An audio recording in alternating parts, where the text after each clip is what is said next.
Hallelujah. ಯೆಹೋವನ ಆನಂದವೇ ನಿಮ್ಮ ಬಲವಾಗಿದೆ.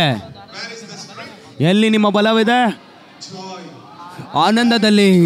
ಎಲ್ಲಿ ಆನಂದವಿದೆಯೋ ಪವಿತ್ರಾತ್ಮನಲ್ಲಿದ್ದಾನೆ. ಎಲ್ಲಿ ಪವಿತ್ರಾತ್ಮನಿದ್ದಾನೋ ಕರ್ತನು ಪವಿತ್ರಾತ್ಮನಾಗಿದ್ದಾನೆ. ಎಲ್ಲಿ ಪವಿತ್ರಾತ್ಮನಿದ್ದಾನೋ ಅಲ್ಲಿ ಬಿಡುಗಡೆ ಇದೆ, ಅಲ್ಲಿ ಆನಂದವಿದೆ, ಅಲ್ಲಿ ಬೆಂಕಿ ಇದೆ, ಅಲ್ಲಿ ಜೀವವಿದೆ, ಅಲ್ಲಿ ಅದ್ಭುತಗಳಿದೆ, ಅಲ್ಲಿ ಪ್ರಸನ್ನತೆ ಇದೆ.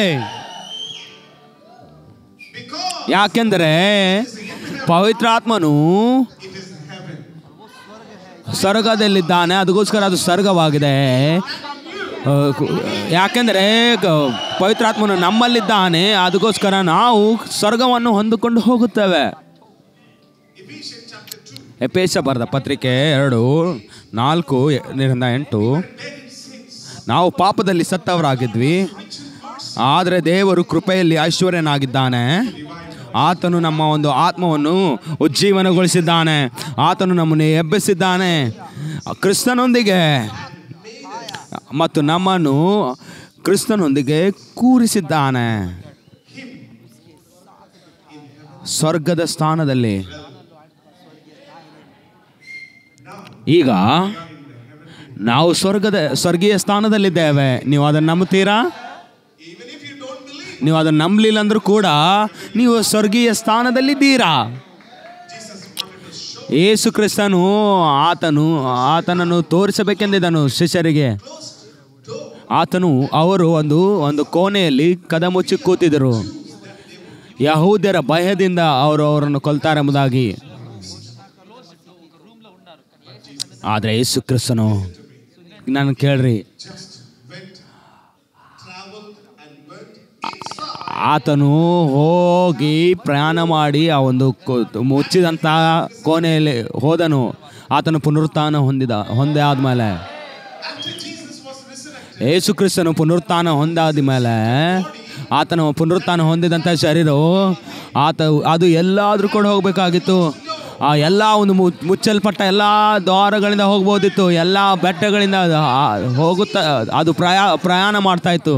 ಎಲ್ಲ ಸಮುದ್ರದ ಒಂದು ಪ್ರಯಾಣ ಮಾಡ್ತಾಯಿತ್ತು. ಅದೇ ಒಂದು ಪುನರುತ್ಥಾನ ಹೊಂದಿದಂಥ ಶರೀರವಾಗಿದೆ. ಅದೇ ಒಂದು ಪುನರುತ್ಥಾನ ಹೊಂದಿದಂಥ ಕ್ರಿಸ್ತನು ಒಳಗಡೆ ಹೋದನು, ಆತನನ್ನು ತೋರಿಸಿಪಡಿಸಿದನು. ಅವರೆಲ್ಲರೂ ಹೆದರಿದರು. ಆದರೆ ಯೇಸು ಕ್ರಿಸ್ತನು ಹೇಳಿದನು, ಸಮಾಧಾನವಾಗಿರ್ರಿ, ಶಾಲೋಮ್ ಎಂಬುದಾಗಿ. ಇವತ್ತು ಶಾಲೋಮ್, ನಿಮಗೆ ಸಮಾಧಾನವಾಗಲಿ.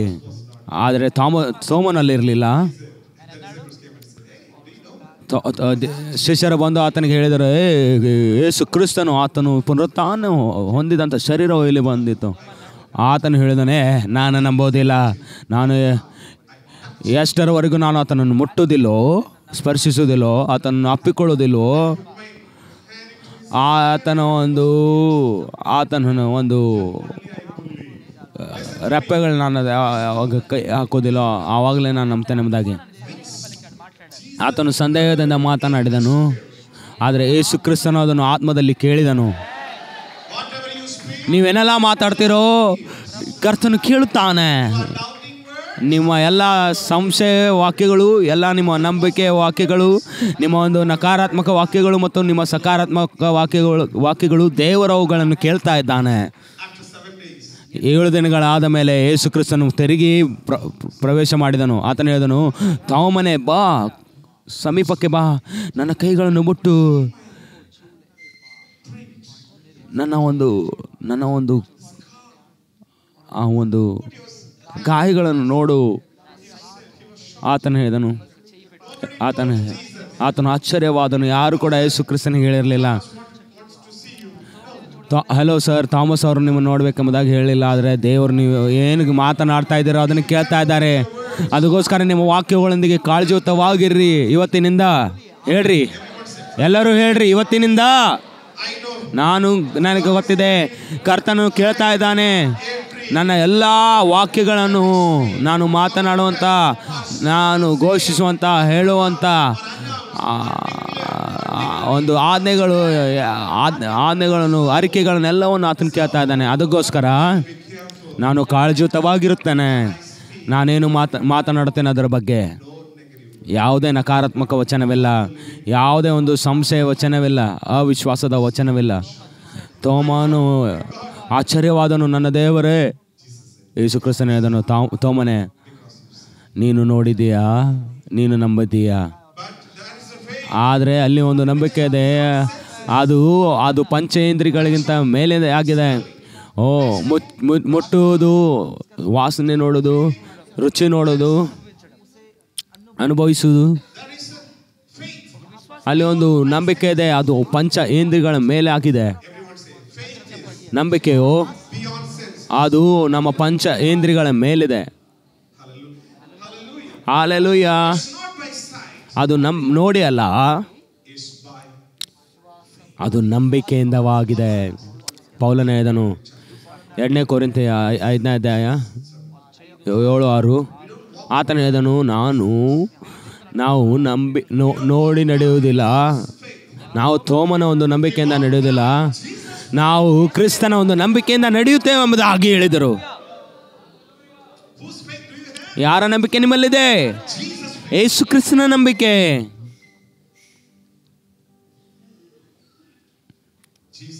ಯೇಸು ಕ್ರಿಸ್ತನ ನಂಬಿಕೆ.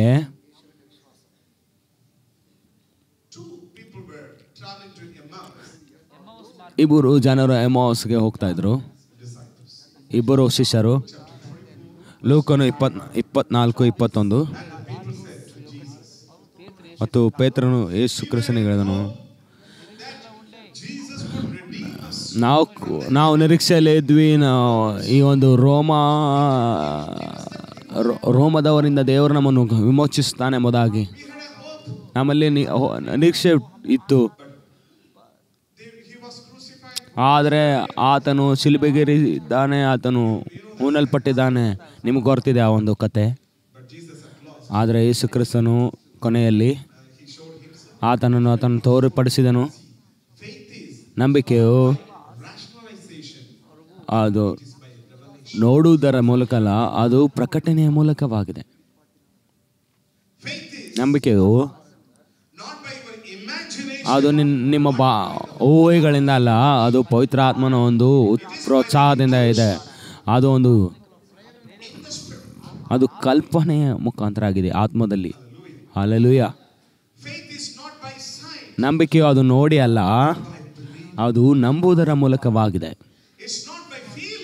ಅದು ಒಂದು ಅನುಭವಗಳ ಮೇಲಲ್ಲ, ಅದು ನಂಬುವುದರ ಮೂಲಕವಾಗಿದೆ. ನೀವು ಸಂಗತಿಗಳನ್ನು ನೋಡಿ ನೋಡಲಾಗುವುದಿಲ್ಲ. ನಿಮ್ಮ ಒಂದು ಸ್ವಾಭಾವಿಕ ಕಣ್ಣುಗಳಿಂದ ಅದ್ಭುತವಾದ ಒಂದು ಸಂಗತಿಗಳು. ಯೇಸು ಕ್ರಿಸ್ತನು ನಮ್ಮನ್ನು ಕ್ರಿಸ್ತನೊಂದಿಗೆ ಸ್ವರ್ಗೀಯ ಸ್ಥಾನದಲ್ಲಿ ಕೂರಿಸಲ್ಪಟ್ಟಿದ್ದಾನೆ. ಅದ್ಭುತಗಳಿದ್ದಾವೆ, ಸ್ವರ್ಗೀಯ ಸ್ಥಾನಗಳಿದ್ದಾವೆ. ಅಲ್ಲಿ ಅದ್ಭುತವಿದೆ, ಅಲ್ಲಿ ನಿಮ್ಮ ಭವಿಷ್ಯವಿದೆ, ಅಲ್ಲಿ ನಿಮ್ಮ ಒಂದು ಕಾರ್ ಇದೆ, ಅಲ್ಲಿ ನಿಮ್ಮ ಒಂದು ದಂಪತಿ, ನಿಮ್ಮ ಒಂದು ಪಾರ್ಟ್ನರ್ ಇದ್ದಾರೆ, ಅಲ್ಲಿ ಒಂದು ಆರ್ಥಿಕ ಆಶೀರ್ವಾದಗಳಿದ್ದಾವೆ. ಹಲ್ಲೆಲೂಯಾ. ಸ್ವರ್ಗೀಯ ಸ್ಥಾನದಲ್ಲಿ ಎಲ್ಲಿ ಸ್ವರ್ಗೀಯ ಸ್ಥಾನವಿದೆ? ನೀವೆಲ್ಲಿದ್ದೀರಾ? ಸತ್ಯವೇದದ ಪ್ರಕಾರ ಭೂಮಿಯು ಮತ್ತು ಸ್ವರ್ಗವು, ಆಕಾಶ ಭೂಮಿಯು ಅದು ಅಳಿದು ಹೋಗೋದಾದರೆ ಆತನ ವಾಕ್ಯದಲ್ಲಿ ಒಂದೂ ಕೂಡ ಅಳಿದು ಹೋಗುವುದಿಲ್ಲ ಎಂಬುದಾಗಿ ವಚನ ಹೇಳುತ್ತದೆ. ದೇವರ ವಚನ ಹೇಳುತ್ತೆ, ನಾವು ಕ್ರಿಸ್ತನೊಂದಿಗೆ ಸ್ವರ್ಗದಲ್ಲಿ ಕೂರಿಸಲ್ಪಟ್ಟಿದ್ದೇವೆ ಎಂಬುದಾಗಿ. ಎಷ್ಟು ಜನ ನೀವು ನಂಬ್ತೀರಾ? ಅದು ಭಾಳ ಪ್ರವಾದನಾತ್ಮಕ ಆಗಲಿಕ್ಕಿದೆ ಮತ್ತು ಪ್ರಕಟಣೀಕರಣವಾಗಲಿಕ್ಕಿದೆ. ಎಷ್ಟು ಜನ ನೀವು ನಂಬ್ತೀರಾ ದೇವರ ವಾಕ್ಯವನ್ನು? ಎಷ್ಟು ಜನ ನೀವು ದೇವರ ವಾಕ್ಯವನ್ನು ನಂಬ್ತೀರಾ? ಒಂದು ದೈವ ಸೇವಕರು ಅವರು ಒಂದು ಪ್ರಸಂಗಕ್ಕಾಗಿ ಸಿದ್ಧ ಮಾಡಿಕೊಳ್ತಾ ಇದ್ರು. ಅವರು ಒಂದು ತಂದೆ ಅವರಿಗೆ ಬಂದು ಆ ಮಗನು ಕೇಳಿದನು, ಡ್ಯಾಡಿ ಅವರು ಏನು ಸಿದ್ಧ ಮಾಡಿಕೊಳ್ತಾ ಇದ್ದಾರೆ ಎಂಬುದಾಗಿ ನೀವು ನಂಬ್ತೀರಾ? ಯೋನನು ಆತನು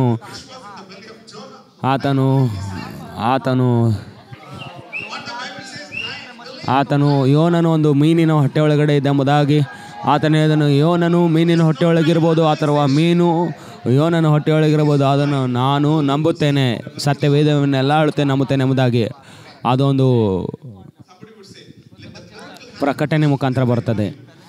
ಒಂದು ಅದ್ಭುತವಾಗಲಿ, ಆಮೇಲೆ ನಾನು ನಂಬ್ತೇನೆ ಎಂಬುದಾಗಿ ಹೇಳೋದಾದರೆ ಯಾವುದೇ ಅದ್ಭುತವಾಗೋದಿಲ್ಲ. ಮೊದಲು ನಂಬ್ರಿ, ಆವಾಗ ನೀವು ಅದ್ಭುತಗಳನ್ನು ನೋಡ್ತೀರಾ. ಅದ್ಭುತಗಳು ಮತ್ತು ಸ್ವಸ್ಥತೆಗಳು ಅವು ಸ್ವರ್ಗೀಯ ಸ್ಥಾನದಲ್ಲಿದ್ದಾವೆ. ಯೇಸು ಕ್ರಿಸ್ತನಲ್ಲಿ ಅವು ಇದ್ದಾವೆ. ನಾವು ಮತ್ತು ಯೇಸು ಕ್ರಿಸ್ತನಲ್ಲಿದ್ದೇವೆ ಮತ್ತು ನಾವು ಸ್ವರ್ಗೀಯ ಸ್ಥಾನದಲ್ಲಿದ್ದೇವೆ. ಹಲ್ಲೆಲೂಯಾ. ಈ ಒಂದು ಭಾಗದ ಒಂದು ಅಂತ್ಯದಲ್ಲಿ ನೀವು ಆನಂದಿಸಲಿಕ್ಕಿದ್ದೀರಾ. ನಿಮ್ಮ ಸ್ವಸ್ಥತೆ ಮತ್ತು ನಿಮ್ಮ ಒಂದು ಅದ್ಭುತವನ್ನು, ನಿಮ್ಮ ಒಂದು ಆರ್ಥಿಕ ಒಂದು ಬಿಡುಗಡೆಯನ್ನು ನೀವು ಆನಂದಿಸಲಿಕ್ಕಿದ್ದೀರಾ. ನಾನು ಅದನ್ನು ನಂಬಿಸ್ತೇನೆ, ನಾನು ಅದನ್ನು ಘೋಷಿಸ್ತಾ ಇದ್ದೇನೆ.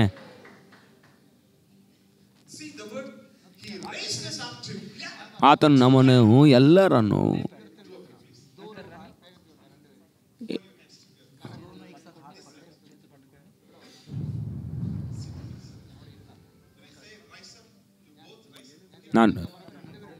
ನಾನು ಯಾವಾಗ ಎದ್ದೇಳ ಎಂಬುದಾಗಿ ನೀವು ಎದ್ದೇಳಬೇಕು. ದೇವರು ಕ್ರಿಸ್ತನನ್ನು, ಅವರು ಕ್ರಿಸ್ತನಾಗಿದ್ದಾರೆ, ಅವರು ವಿಶ್ವಾಸ ಆಗಿದ್ದಾರೆ, ಪಾಪದಲ್ಲಿ ಸತ್ತೋಗಿದ್ದಾರೆ. ಯಾವಾಗ ದೇವರು ಮತ್ತು ಕ್ರಿಸ್ತನು, ನಾನು ಯಾವಾಗ ಏಳೆಂಬುದಾಗಿ ಹೇಳುತ್ತೇನೆ, ನೀವು ಹೇಳಬೇಕಾಗಿದೆ. ದೇವರು ಕ್ರಿಸ್ತನನ್ನು ಆ ಒಂದು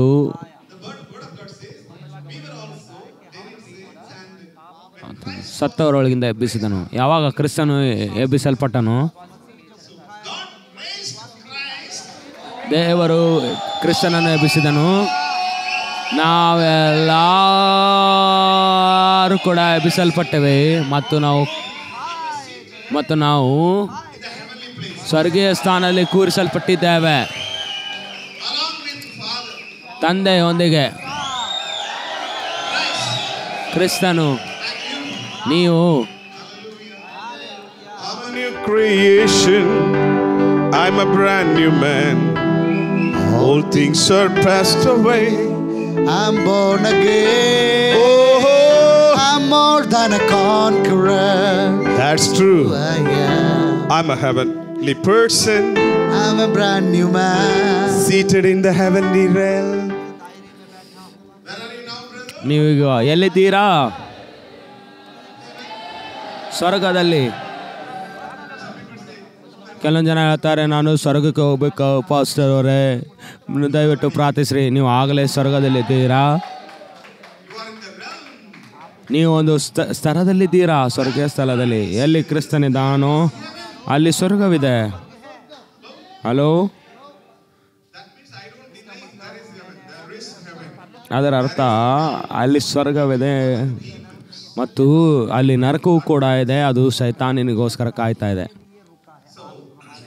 ಅದಕ್ಕೋಸ್ಕರ ಆತನು ನಮ್ಮನ್ನು ಕ್ರಿಸ್ತನೊಂದಿಗೆ ಎಬ್ಬಿಸಿದ್ದಾನೆ. ಏನೆಲ್ಲ ಕ್ರಿಸ್ತನೊಂದಿಗೆ ಆಯಿತು ಅದು ನಮ್ಮೊಂದಿಗೆ ಆಯಿತು. ನಾವು ಆತನು ಎಬ್ಬಿಸಲ್ಪಟ್ಟನು, ನಾವು ಆತನೊಂದಿಗೆ ಎಬ್ಬಿಸಲ್ಪಟ್ಟಿದ್ದೆವು. ಆತನು ತಂದೆಯೊಂದಿಗೆ ಸ್ವರ್ಗೀಯ ಸ್ಥಾನದಲ್ಲಿ ಎಬ್ಬಿಸಲ್ಪಟ್ಟಿದ್ದಾನೆ, ನಾವು ಕೂಡ ಎಬ್ಬಿಸಲ್ಪಟ್ಟಿದ್ದೇವೆ. ಎಫೆಸ ಬರೆದ ಪತ್ರಿಕೆ 1:2 ಹೇಳುತ್ತದೆ, ನಾವು ಎಲ್ಲರೂ ಹೇಳ್ರಿ, ನೀವು ಆಶೀರ್ವದಿಸಲ್ಪಟ್ಟಿದ್ದೀರಾ ಎಂಬುದಾಗಿ. ನಾನು ಆಶೀರ್ವದಿಸಲ್ಪಟ್ಟಿದ್ದೇನೆ, ನೀವು ಆಶೀರ್ವದಿಸಲ್ಪಟ್ಟಿದ್ದೀರಾ ಕ್ರಿಸ್ತನಲ್ಲಿ ಎಲ್ಲ ಆಶೀರ್ವಾದಗಳೊಂದಿಗೆ ಸ್ವರ್ಗೀಯ ಸ್ಥಾನದಲ್ಲಿ. ಹಲ್ಲೆಲೂಯಾ. ಎಲ್ಲ ಒಂದು ಆತ್ಮಿಕ ಆಶೀರ್ವಾದಗಳೊಂದಿಗೆ. ಮೊದಲನೇದಾಗಿ ಆತ್ಮಿಕ ಆಶೀರ್ವಾದಗಳು, ಮೊದಲನೇದಾಗಿ ಆತ್ಮಿಕ ಒಂದು ಸ್ತರ. ಎಲ್ಲ ಆಶೀರ್ವಾದಗಳು ಆತ್ಮಿಕ ಸ್ತರದಲ್ಲಿದ್ದಾವೋ ಅದನ್ನು ನಾವು ಯಾವಾಗ ನಂಬ್ತೀವೋ, ಅದನ್ನು ಯಾವಾಗ ನಾವು ಆಜ್ಞಾಪಿಸ್ತೀವೋ, ಅದು ಒಂದು ಸ್ವಾಭಾವಿಕ ಒಂದು ಸ್ತರಕ್ಕೆ ಬರುವಂಥದ್ದಾಗಿದೆ ಅಬ್ರಾಹ್ಮನಿಗಾಗಿ.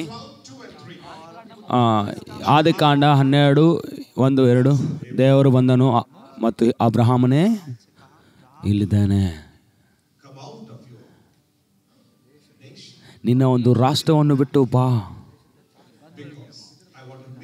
ಯಾಕೆಂದರೆ ನಾನು ನಿನ್ನನ್ನು ಒಂದು ದೊಡ್ಡ ಶ್ರೇಷ್ಠ ಜನಾಂಗವಾಗ ಮಾಡಬೇಕೆಂದಿದ್ದೇನೆ. ನಾನು ನಿನ್ನನ್ನು ಆಶೀರ್ವದಿಸ್ತೇನೆ ಅಬ್ರಾಹ್ಮಣೇ, ಮತ್ತು ನಿನ್ನ ನಾಮವನ್ನು ಕೀರ್ತಿ ತೆಗೆದುಕೊಂಡು ಬರುತ್ತೇನೆ ಮತ್ತು ನೀನು ಆಶೀರ್ವಾದ ಹೊಂದುತ್ತೆ. ನೀನು ಆಶೀರ್ವಾದವಾಗಿರ್ತಿ. ನಾನು ಆಶೀರ್ವಾದ ನಿಧಿಯಾಗಿದ್ದೇನೆ, ನಾನು ಶಾಪವಲ್ಲ. ದೇವರ ಆತನನ್ನು ಹೊರಗಡೆ ಕರೆದನು ಮತ್ತು ಆತನು ಹೇಳಿದನು,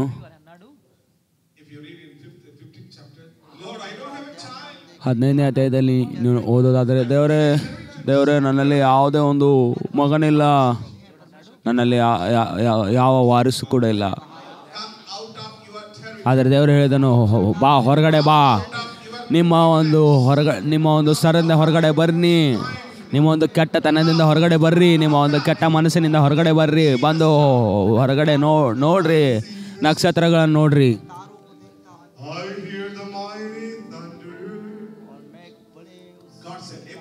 ದೇವರು ಹೇಳಿದನು, ಆ ಬ್ರಾಹ್ಮಣೆ ಮೇಲೆ ನೋಡು, ಆ ನಕ್ಷತ್ರಗಳನ್ನು ನೋಡು.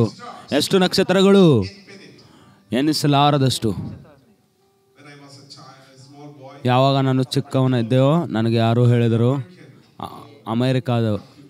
ಅಮೇರಿಕಾ ಒಂದು ಕಂಪ್ಯೂಟರ್, ಅವರು ನಕ್ಷತ್ರಗಳನ್ನು ಅದನ್ನು ಅವರು ಲೆಕ್ಕ ಮಾಡ್ತಾಯಿದ್ರು. ಆದರೆ ಮತ್ತು ಅದರ ಲೆಕ್ಕ ಸಿಗಲಿಲ್ಲ, ಅದು ಎನಿಸಲಾಗದಷ್ಟಾಗಿತ್ತು. ಈ ಒಂದು ನಕ್ಷತ್ರಗಳನ್ನು ಲೆಕ್ಕಿಸ್ಲಿಕ್ಕಾಗೋದಿಲ್ಲ. ಅಂಥ ರೀತಿಯಾಗಿ ನಾನು ನಿನ್ನನ್ನು ಆಶೀರ್ವದಿಸಲಿಕ್ಕಿದ್ದೇನೆ ಮತ್ತು ನಿನ್ನ ಒಂದು ಜನಾಂಗವನ್ನು ಕೂಡ. ಎಲ್ಲಿ ಮಗನಿಲ್ಲದಿರುವಾಗ ದೇವರು ಮೊದಲು ಆಶೀರ್ವಾದವನ್ನು ಕೊಡ್ತಾನೆ ಆತನ ವಾಕ್ಯದ ಮುಖಾಂತರ. ಆ ವಾಕ್ಯವು ನಿಮ್ಮ ಕಡೆಗೆ ಬರುತ್ತದೆ. ಅದನ್ನು ಯಾವಾಗ ನೀವು ಹೊಂದಿಕೊಳ್ತೀರೋ, ಯಾವಾಗ ನಂಬುತ್ತೀರೋ, ಹೌದು ಕರ್ತನೆ, ನಾನು ನಿನ್ನ ವಾಕ್ಯವನ್ನು ಗ್ರಹಿಸಿಕೊಳ್ಳುತ್ತೇನೆ, ಹೌದು ಕರ್ತನೆ, ನಾನು ನಿನ್ನ ವಾಕ್ಯವನ್ನು ನಂಬುತ್ತೇನೆ, ಹೌದು ಕರ್ತನೆ, ನಾನು ಆಶೀರ್ವಾದಗಳನ್ನು ನೋಡುತ್ತೇನೆ. ಆಮೆನ್. ಅಬ್ರಾಮನು ನಂಬಿದನು. ಆದಿಕಾಂಡ 15:6 ಹೇಳ್ತದೆ, ಆತನು ನಂಬಿದನು ಮತ್ತು ಅದು ನೀತಿವಂತಿಕೆ ಎಂಬುದಾಗಿ ಎನಿಸಲ್ಪಟ್ಟಿತೆಂಬುದಾಗಿ. ಗಲಾತ್ಯ ಬರೆದ ಪತ್ರಿಕೆ 3ರಲ್ಲಿ ನೀವು ಓದಬಹುದು. ರೋಮಾಪುರದ ಪತ್ರಿಕೆ 4:3 ನೀವು ಓದಬಹುದು. ನೋಡ್ರಿ, ಅಬ್ರಾಮನು ನಂಬಿದನು.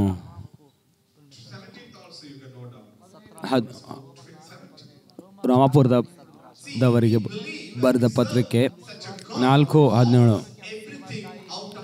ನಾವು ನಂಬುತ್ತೇವೆ, ಯಾವ ದೇವರು ಏನು ಇಲ್ಲೋ ಅಲ್ಲಿಂದ ಆತನು ಕರೆಯುತ್ತಾನೆ, ಅಲ್ಲಿ ಏನು ಇರೋದಿಲ್ಲೋ ಅಲ್ಲಿ ಆತನು ಕರೀತಾನೆ. ನಿಮ್ಮಲ್ಲಿ ಕಾರ್ ಇಲ್ಲ ಅಂದರೆ ನೀವು ಕಾರು ಬಾ ಎಂಬುದಾಗಿ ಕರೀರಿ. ಕಾರ್ ಅಂದರೆ ಅವರ ಸಂತೋಷವಾಗಿದ್ದಾರೆ. ಸಾಕಾಟಾರಬ. ಅಲ್ಲಿ ಅದ್ಭುತವಿಲ್ಲ ಅಂದರೆ ನೀವು ಹೇಳ್ರಿ, ಅದ್ಭುತ ಬಾ ಎಂಬುದಾಗಿ. ಅದ್ಭುತ ಬಾ. ಅಬ್ರಾಮನು ಆತನು ನಂಬಿದನು. ಯಾವ ದೇವರು ಏನೂ ಇಲ್ಲದನ್ನು ಎಲ್ಲದನ್ನು ಮಾಡುವ ದೇವರನ್ನು ನಂಬಿದನು. ನಿಮ್ಮಲ್ಲಿ ಏನು ಇಲ್ಲದಿರುವಾಗ ಹೌದು ನೀವು ಹೇಳಬೇಕು, ನಾನು ಆಶೀರ್ವಾದಿಸಲ್ಪಟ್ಟ ವ್ಯಕ್ತಿಯಾಗಿದ್ದೇನೆ, ನಾನು ಐಶ್ವರ್ಯವಂತ ವ್ಯಕ್ತಿಯಾಗಿದ್ದೇನೆ, ನಾನು ಪವಿತ್ರ ವ್ಯಕ್ತಿಯಾಗಿದ್ದೇನೆ, ನಾನು ನಂಬ್ತೇನೆ. ನೀವು ನಂಬ್ತೀರಾ? ಜೈರಸ್ ಅವನು ಯಾಯಿರನ ಒಂದು ಮಗಳು ಸತ್ತಾಗ ಯೇಸು ಕ್ರಿಸ್ತನು ಅದನ್ನು ಕೇಳಿದನು. ಆತನು ಹೇಳಿದನು, ನೀನು ನಂಬ ಎಂಬುದಾಗಿ. ನೀವು ಮಾರ್ಕನು 5ನೇ ಅಧ್ಯಾಯದಲ್ಲಿ ಅದನ್ನು ಓದಬಹುದು. 34 ಕೇಳ್ರಿ. ಈಗ ಆ ಒಂದು ನಂಬಿಕೆ ಅದು ಯೇಸು ಕ್ರಿಸ್ತನ ನಂಬಿಕೆ ಆಗಿದೆ. ಯಾವಾಗ ಯೇಸು ಕ್ರಿಸ್ತನು ದೇವರು ಯೇಸು ಕ್ರಿಸ್ತನ ಎಬ್ಬಿಸಿದನು, ನಾವು ಕೂಡ ಎಬ್ಬಿಸಲ್ಪಟ್ಟಿದ್ದೇವೆ, ನಾವು ಈಗ ಕೂರಿಸಲ್ಪಟ್ಟಿದ್ದೇವೆ, ನಮ್ಮಲ್ಲಿ ಯೇಸು ಕ್ರಿಸ್ತನ ನಂಬಿಕೆ ಇದೆ. Hallelujah, amen. ಅದಕ್ಕೋಸ್ಕರ ಅದೇ ಒಂದು ನಂಬಿಕೆಯಿಂದ ನಾವು ರಕ್ಷಿಸಲ್ಪಟ್ಟಿದ್ದೇವೆ. ಯಾವ ನಂಬಿಕೆಯನ್ನು ನಾವು ಪವಿತ್ರಾತ್ಮನ ಮೂಲಕವಾಗಿ ರಕ್ಷಣೆಗಾಗಿ ಉಪಯೋಗಿಸಿದ್ದೇವೋ ಅದೇ ನಂಬಿಕೆಯು ಎಲ್ಲ ಅದ್ಭುತಕ್ಕಾಗಿ ಕಾರ್ಯ ಮಾಡುವಂಥದ್ದಾಗಿದೆ. ನೀವು ರೋಮಾಪುರದ ಪತ್ರಿಕೆ 10ನೇ ಅಧ್ಯಾಯ 8ರಿಂದ 10ರವರೆಗೂ ನೀವು ಓದೋದಾದರೆ, ರೋಮಾಪುರದವರಿಗೆ ವಾಕ್ಯ ಏನು ಹೇಳುತ್ತದೆ? ಸತ್ಯವೇದವೇನು ಹೇಳುತ್ತದೆ? ವಾಕ್ಯವು ನಿಮ್ಮ ಸಮೀಪವಾಗಿದೆ, ಅದು ನಿಮ್ಮ ಬಾಯಲ್ಲಿದೆ, ಅದು ನಿಮ್ಮ ಹೃದಯದಲ್ಲಿದೆ. ಅದೇ ಒಂದು ನಂಬಿಕೆ ವಾಕ್ಯ, ಅದನ್ನು ನಾವು ಸಾರುತ್ತೇವೆ. ನಾವು ಏನು ಸಾರುತ್ತೇನೆ, ದೇವರ ವಾಕ್ಯವು ಅಲ್ಲಿ ನಂಬಿಕೆ ಇದೆ. ಆಮೆನ್. ಮುಂದೆ ನೀವು ನಿಮ್ಮ ಒಂದು ಬಾಯಿಂದ ಆರಿಕೆ ಮಾಡೋದಾದರೂ ಯೇಸು ಕ್ರಿಸ್ತನು ಆತನನ್ನು ಸತ್ತವರೊಳಗಿಂದ ಎಬ್ಬಿಸಿದನೆಂಬುದಾಗಿ ನೀವು ರಕ್ಷಣೆ ಹೊಂದಿರೆಂಬುದಾಗಿ ನೀವು ಆರಿಕೆ ಮಾಡ್ತೀರಾ. ಯೇಸು ಕ್ರಿಸ್ತನು ಕರ್ತನಾಗಿದ್ದಾನೆಂಬುದಾಗಿ ನೀವು ನಂಬ್ತೀರಾ. ಯೇಸು ಕ್ರಿಸ್ತನು ಸತ್ತವರೊಳಗಿಂದ ಎಬ್ಬಿಸಲ್ಪಟ್ಟಿದ್ದಾನೆಂಬುದಾಗಿ ಅಂದರೆ ನೀವು ರಕ್ಷಕರಾಗಿದ್ದೀರಾ. ನೀವು ರಕ್ಷಕರಾಗಿದ್ದೀರಾ, ನೀವು ರಕ್ಷಣೆ ಹೊಂದಿದ್ದೀರಾ. ರಕ್ಷಣೆ ಹೊಂದಿದ ವ್ಯಕ್ತಿಯು ಆತನು ರಕ್ಷಕನಾಗಿದ್ದಾನೆ. ನೀವು ರಕ್ಷಕರಾಗಿದ್ದೀರಾ. ನೀವು ಬಿಡುಗಡೆ ನಾಯಕರಾಗಿದ್ದೀರಾ. ಮತ್ತಾಯ 1ರಲ್ಲಿ ಹೇಳ್ತದೆ, ಆತನು ಯೋಸೇಫನೊಂದಿಗೆ ಮಾತನಾಡಿದನು, ಯೋಸೇಫನೇ, ಅಲ್ಲಿ ನಿನಗೆ ಒಂದು ಹುಡುಗನ ಹುಟ್ಟಲಿಕ್ಕಿದ್ದಾನೆ, ಮಗನು ಹುಟ್ಟಲಿಕ್ಕಿದ್ದಾನೆ, ಮರಿಯಳ ಮುಖಾಂತರ. ಆತನ ನಾಮವು ಯೇಸು ಎಂಬುದಾಗಿ ಕರೆಯಲ್ಪಡುತ್ತದೆ. ಯಾಕೆಂದರೆ ಆತನು ಜನರನ್ನು ಪಾಪಗಳಿಂದ ಬಿಡಿಸುತ್ತಾನೆ. ಹೇಳ್ರಿ, ನಾನು ರಕ್ಷಕನಾಗಿದ್ದೇನೆ, ನಾನು ಜನರನ್ನು ರಕ್ಷಿಸುತ್ತೇನೆ ಎಲ್ಲ ಪಾಪಗಳಿಂದ, ಎಲ್ಲ ಬಿಡುಗಡೆಗಳಿಂದ, ಬಂಧನದಿಂದ, ಎಲ್ಲ ಒಂದು ಶೈತಾನನಿಂದ, ಎಲ್ಲ ಒಂದು ಚಟಗಳಿಂದ, ಮರಣದಿಂದ. ಹಾಲೆಲೂಯ. ನೀವು ಯಾರಾಗಿದ್ದೀರಾ? ರಕ್ಷಕರಾಗಿದ್ದೀರಾ. ನೀವು ನೂತನ ಸೃಷ್ಟಿಯಾಗಿದ್ದೀರಾ. ನೀವು ಯಾರಾಗಿದ್ದೀರಾ? ನೀವು ದೇವರ ಮಗನಾಗಿದ್ದೀರಾ. ನೀವು ಯಾರಾಗಿದ್ದೀರಾ? ನೀವು ರಕ್ಷಕರಾಗಿದ್ದೀರಾ.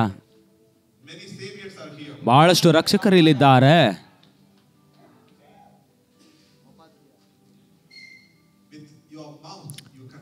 ನಿಮ್ಮ ಬಾಯಿಂದ ನೀವು ಅದನ್ನು ಅರಿಕೆ ಮಾಡಬೇಕು ಮತ್ತು ನಿಮ್ಮ ಒಂದು ಹೃದಯದಿಂದ ನೀವು ನಂಬಬೇಕಾಗಿದೆ. ಆವಾಗ ಏನಾಗುತ್ತದೆ?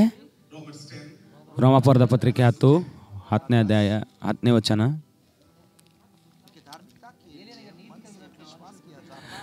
ಹೃದಯದಿಂದ ನಂಬುವುದರ ಮೂಲಕ ನೀತಿಯು ದೊರಕುತ್ತದೆ, ಬಾಯಿಂದ ಅರಿಕೆ ಮಾಡುವುದರ ಮೂಲಕ ರಕ್ಷಣೆಯಾಗುತ್ತದೆ.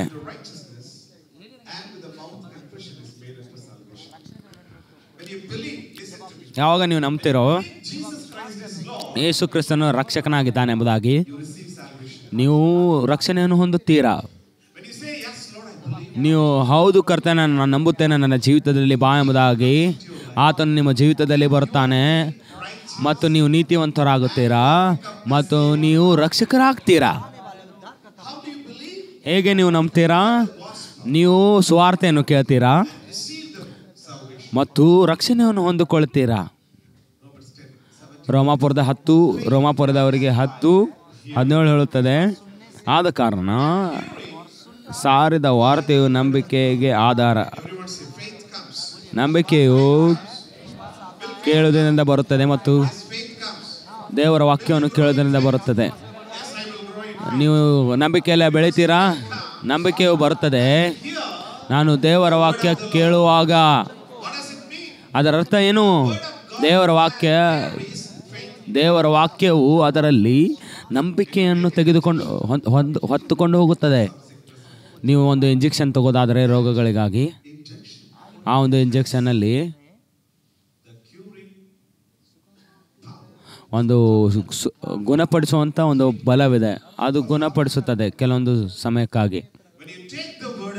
ನೀವು ದೇವರ ವಾಕ್ಯವನ್ನು ಯಾವಾಗ ತೆಗೆದುಕೊಳ್ತೀರೋ, ನೀವು ದೇವರ ವಾಕ್ಯವನ್ನು ಯಾವಾಗ ಕೇಳ್ತೀರೋ, ಯಾವಾಗ ದೇವರ ವಾಕ್ಯದ ಮೇಲೆ ನಂಬಿಕೆ ಇಡ್ತೀರೋ, ಯಾವಾಗ ಅದನ್ನು ಗ್ರಹಿಸಿಕೊಳ್ತೀರೋ, ಆ ವಾಕ್ಯದಲ್ಲಿರುವಂಥ ಬಲವು ಆ ಬ್ರಾಹ್ಮನಿಗೆ ದೇವರು ಹೇಳಿದನು, ನೀನು ಶ್ರೇಷ್ಠ ರಾಷ್ಟ್ರವನ್ನಾಗಲಿಕ್ಕಿದೆ ಎಂಬುದಾಗಿ. ಅದರೊಳಗಡೆ ಒಂದು ಬಲವಿತ್ತು. ಯಾವ ಅಬ್ರಾಮನಲ್ಲಿ ಮಗನಿರಲಿಲ್ಲೋ ಆತನನ್ನು ರಾಷ್ಟ್ರವಾಗಿ ಮಾರ್ಪಡಿಸುವಂಥ ಬಲವಿತ್ತು. ಎಲ್ಲ ದೇವರ ವಾಕ್ಯವೂ ಅದು ದೇವರ ಒಂದು ಬೀಜವಾಗಿದೆ. ಅದರಲ್ಲಿ ದೇವರ ಬಲವಿದೆ, ಅದರಲ್ಲಿ ಜನಾಂಗದ ಬಲವಿದೆ, ಅದರಲ್ಲಿ ಉಂಟು ಮಾಡುವಂಥ ಬಲವಿದೆ. ದೇವರ ಒಂದು ಬಲವಿದೆ.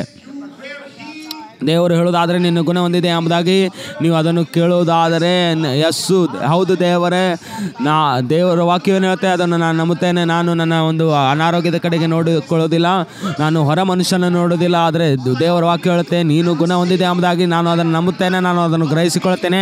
ಆ ಒಂದು ಸ್ವಸ್ಥತೆ ಅಭಿಷೇಕವು ಮತ್ತು ಆ ಒಂದು ಸ್ವಸ್ಥತೆಯು ಬಲವು ಅದು ನಿಮ್ಮೊಳಗಡೆ ಹೋಗುತ್ತದೆ ಮತ್ತು ಅದು ನಿಮ್ಮನ್ನು ಗುಣಪಡಿಸುತ್ತದೆ.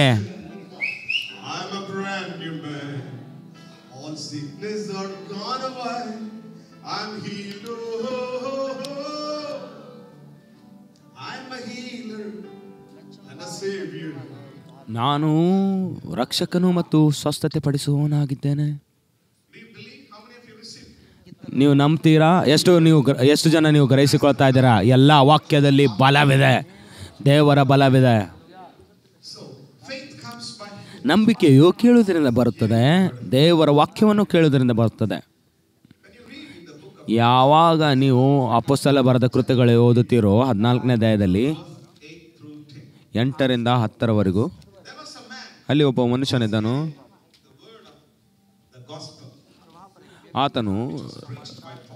ಆತನು ಸುವಾರ್ತೆಯನ್ನು ಕೇಳ್ತಾ ಇದ್ದನು, ಪೌಲನ ಮುಖಾಂತರ ಸಾರುವಂಥ ಸುವಾರ್ತೆಯನ್ನು. ಆತನು ಹುಟ್ಟಿನಿಂದ ಆತನು ಕುಂಟನಿದ್ದನು, ಆತನು ಎಂದಿಗೂ ಕೂಡ ನಡೆಯದಿರಲಿಲ್ಲ. ಆತನು ಕುಂಟನಾಗಿ ಹುಟ್ಟಿದನು. ಕೇಳ್ರಿ, ಆತನು ವಾಕ್ಯವನ್ನು ಕೇಳ್ತಾ ಇದ್ದನು. ನಿಮ್ಗೆ ಗೊತ್ತಾ, ವಾಕ್ಯದಲ್ಲಿರುವಂಥ ಬಲವು ನೀವು ಯಾವಾಗ ಕೇಳ್ತಿರೋ ವಾಕ್ಯವನ್ನು ಅದು ನಿಮ್ಮಲ್ಲಿ ಕಾರ್ಯ ಮಾಡುತ್ತದೆ. ಅದು ಬೀಜವಾಗಿದೆ. ಅದನ್ನು ಯಾವಾಗ ಬಿತ್ತುತ್ತೀರೋ ಕೆಲವೊಂದು ಸಮಯವಾದ ಮೇಲೆ ನೀವು ಅದನ್ನು ನೋಡಬಹುದು, ಅದು ಬೆಳೆಯುತ್ತದೆ. ದೇವರ ವಾಕ್ಯವು ಬೆಳೆಯುತ್ತದೆ, ದೇವರ ವಾಕ್ಯವು ಕೊಡುತ್ತದೆ ಬಲವನ್ನು. ಈ ಮನುಷ್ಯನು ಕೇಳ್ತಾ ಇದ್ದನು, ನಿರಂತರವಾಗಿ ದೇವರ ವಾಕ್ಯವನ್ನು ಆತನು ಕೇಳ್ತಾ ಇದ್ದನು. ಪೌಲನು ಕೂಡ ಆತನನ್ನು ನೋಡ್ತಾ ಇದ್ದನು, ಭಾಳಷ್ಟು ಸಮೀಪದಿಂದ ಆತನು ನೋಡಿದನು.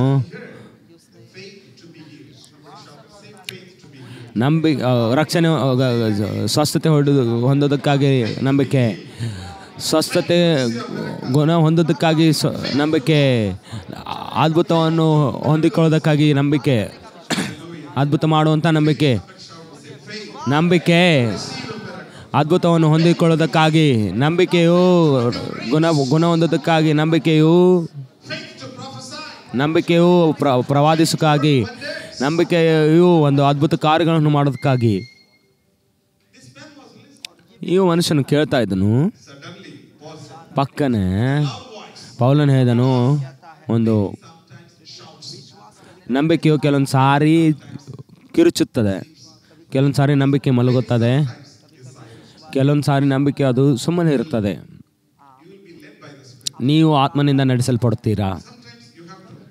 ಕೆಲವೊಂದು ಸಾರಿ ನೀವು ಕಿರ್ಚಬೇಕಾಗುತ್ತದೆ, ಕೆಲವೊಂದು ಸಾರಿ ನೀವು ಹೌದು ಹೋಗು ಎಂಬುದಾಗಿ ಹೇಳಬೇಕಾಗುತ್ತದೆ. ಹಲ್ಲೆಲೂಯಾ. ಇಲ್ಲಿ ಮನುಷ್ಯನು ಕೇಳ್ತಾ ಇದ್ದಾನೆ. ಪೌಲನು ಒಂದು ಗಟ್ಟಿಯಾದ ಸ್ವರದಿಂದ ಹೇಳಿದನು, ಎದ್ದೇಳು, ನಿನ್ನ ಒಂದು ಕಾಲಿನ ಮೇಲೆ. ಆತನು ಹುಟ್ಟಿನಿಂದ ಕುಂಟನಿದ್ದನು. ಆ ಮನುಷ್ಯನು ನೋಡ್ರಿ, ವಾಕ್ಯದಲ್ಲಿರುವಂಥ ಬಲ ಹೇಳ್ರಿ, ಎಲ್ಲರೂ ಕಿರ್ಚಿ ದೇವರ ವಾಕ್ಯದಲ್ಲಿ ಬಲವಿದೆ ಎಂಬುದಾಗಿ. ಅಲ್ಲಿ ಬಲವಿದೆ, ಅದರಲ್ಲಿ ಬಲವಿದೆ, ಶಾಶ್ವತವಾದ ಬಲವಿದೆ, ಅಲೌಕಿಕ ಬಲವಿದೆ, ಸ್ವಸ್ಥತೆಯ ಬಲವಿದೆ, ಅದ್ಭುತ ಮಾಡುವಂಥ ಬಲವಿದೆ, ಅಭಿವೃದ್ಧಿಯ ಬಲವಿದೆ. ಅದನ್ನು ನಾನು ಮಾಡ್ತಾ ಇದ್ದೇನೆ. ಆತನೇ ಅದನ್ನು ಎದ್ದೇಳು ಎಂಬುದಾಗಿ. ನಿನ್ನ ಪಾದಗಳ ಮೇಲೆ ಆತನು ಕೇಳಿದನು, ಆತನು ನಂಬಿದನು, ಆತನು ಜಿಗಿದು ಆತನು ನಡಲಿಕ್ಕೆ ಪ್ರಾರಂಭಿಸಿದನು. ಹಲ್ಲೆಲೂಯಾ. ಆ ಒಂದು ಬಲವು ದೇವರ ವಾಕ್ಯದಲ್ಲಿದೆ. ಹಲ್ಲೆಲೂಯಾ. ಯಾವಾಗ ಆ ವಾಕ್ಯವು ನಮ್ಮಲ್ಲಿ ಬರ್ತದೋ, ಯಾವಾಗ ಅದನ್ನು ನಾವು ನಂಬ್ತೇವೋ, ನಾವು ಯಾವಾಗ ಅಧಿಕಾರದಿಂದ ಮಾತನಾಡುತ್ತೇವೋ, ನಂಬಿಕೆಯಲ್ಲಿ ಅದು ಕಾರ್ಯ ಮಾಡುತ್ತದೆ. ಹಲ್ಲೆಲೂಯಾ.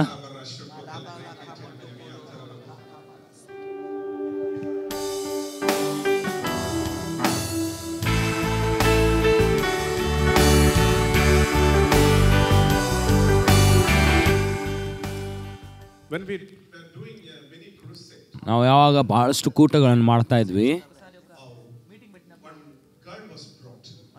ಒಂದು ಹುಡುಗಿಯು 19 ವಯಸ್ಸುಳ್ಳ ಹುಡುಗಿಯು ಆಕೆ ನಡಿಲಿಕ್ಕೆ ಆಗ್ತಾ ಇರಲಿಲ್ಲ. 7 ತಿಂಗಳು. ಇಬ್ಬರು ಜನರು ಆಕೆಯನ್ನು ಸೈಕಲ್ ಮೇಲೆ ತೆಗೆದುಕೊಂಡು ಬಂದು ಆಕೆಯನ್ನು ನೆಲದ ಮೇಲೆ ಮಲಗಿಸಿದರು.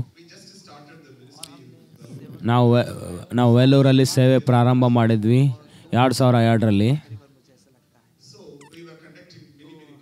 ನಾವು ಸಣ್ಣ ಒಂದು ಕೂಟಗಳನ್ನು ಮಾಡ್ತಾ ಇದ್ವಿ.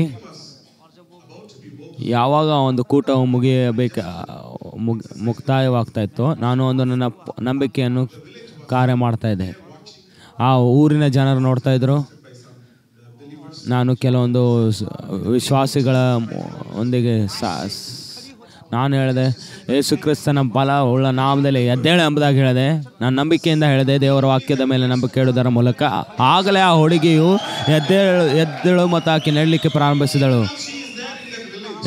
ಇಂದು ಕೂಡ ಆಕೆ ಅಲ್ಲಿ ಆ ಒಂದು ಊರಲ್ಲಿದ್ದಾಳೆ. ಆಕೆ ಮದುವೆ ಆಗಿದ್ದಾಳೆ ಮತ್ತು ಆಕೆಗೆ 2 ಮಕ್ಕಳಿದ್ದಾರೆ. ಆ ರೀತಿಯಾಗಿ ದೇವರು ಭಾಳಷ್ಟು ಅದ್ಭುತ ಕಾರ್ಯಗಳನ್ನು ಮಾಡಿದ್ದಾನೆ. ಹಲ್ಲೆಲೂಯಾ.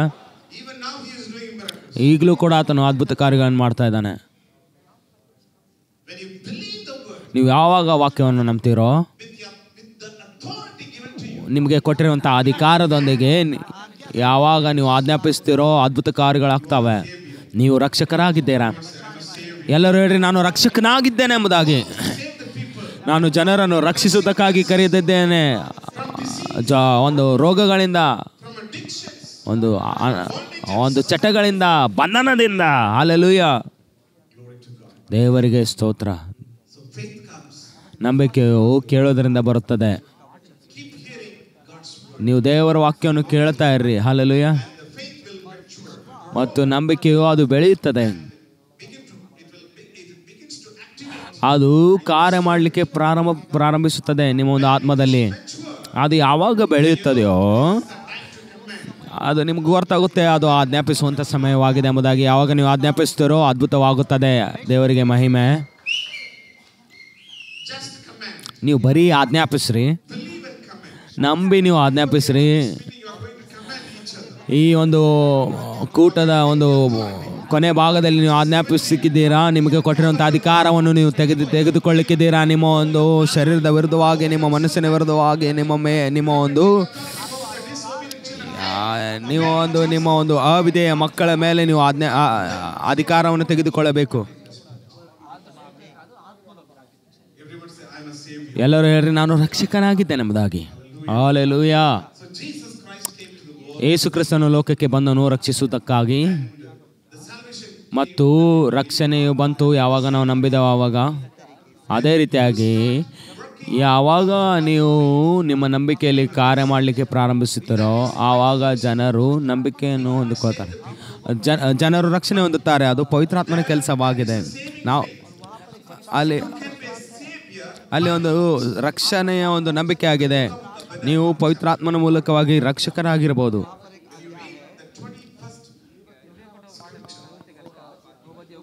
ಓಬದ್ಯದಲ್ಲಿ ನೀವು ಓದೋದಾದರೆ ಅದು ಒಂದು ಚೀಯೋನನ ಬೆಟ್ಟಗಳ ಬಗ್ಗೆ ಮಾತನಾಡುತ್ತದೆ. ಅವರು ಎಬ್ಬಿಸಲ್ಪಡ್ತಾರೆ. ಅವರು ಚೀಯೋನಿನ ಬೆಟ್ಟಕ್ಕೆ ಬರುತ್ತಾರೆ ಮತ್ತು ಅವರು ನ್ಯಾಯ ಮಾಡುತ್ತಾರೆ. ಅವರು ಸೈತಾನನ ಒಂದು ಆತ್ಮಗಳನ್ನು ನ್ಯಾಯ ಮಾಡುತ್ತಾರೆ. ಅವರು ಮತ್ತು ಜ್ವರಗಳನ್ನು, ಎಲ್ಲ ರೋಗಗಳನ್ನು ಅದರ ಮೇಲೆ ಅವರು ನ್ಯಾಯ ಮಾಡುತ್ತಾರೆ. ಅವರು ಒಂದು ಮರಣದ ಒಂದು ನ್ಯಾಯವನ್ನು ಮಾಡ್ತಾರೆ. ಅವರು ನೋಡ್ರಿ, ಹೋಲಿಕೆಯಾಗಿ ಕೀರ್ತನೆ 149 6-8 ಎಲ್ಲ ನೀತಿವಂತ ಮನುಷ್ಯರು ಮತ್ತು ಅವರಿಗೆ ಅಧಿಕಾರ ಕೊಡಲ್ಪಟ್ಟಿದೆ ಅರಸರನ್ನು ಸರಪಳಿಯಿಂದ ಕಟ್ಟುವುದಕ್ಕಾಗಿ.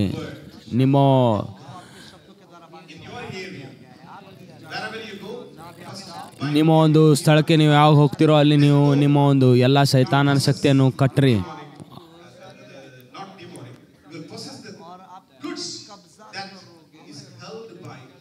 ನೀವು ಹೋಗಿ ಒಳ್ಳೆಯದನ್ನು ತೆಗೆದುಕೊಳ್ತೀರಾ, ಅದು ಯಾವ ಸೈತಾನಿಂದ ನೀವು ಆಶೀರ್ವಾದವನ್ನು ತೆಗೆದುಕೊಳ್ತೀರಾ. ಅದಕ್ಕೋಸ್ಕರ ಯೇಸು ಕ್ರಿಸ್ತನ ತಾನೇ ನೀವು ಹೋಗೋದಕ್ಕಿಂತ ಮುಂಚೆ ನೀವು ಸೈತಾನನ್ನು ಆ ಒಂದು ಸ್ಥಳದ ಒಂದು ಬಲವುಳ್ಳ ವ್ಯಕ್ತಿಯನ್ನು ನೀವು ಕಟ್ಟ್ರಿ ಎಂಬುದಾಗಿ. ಹಲ್ಲೆಲೂಯಾ.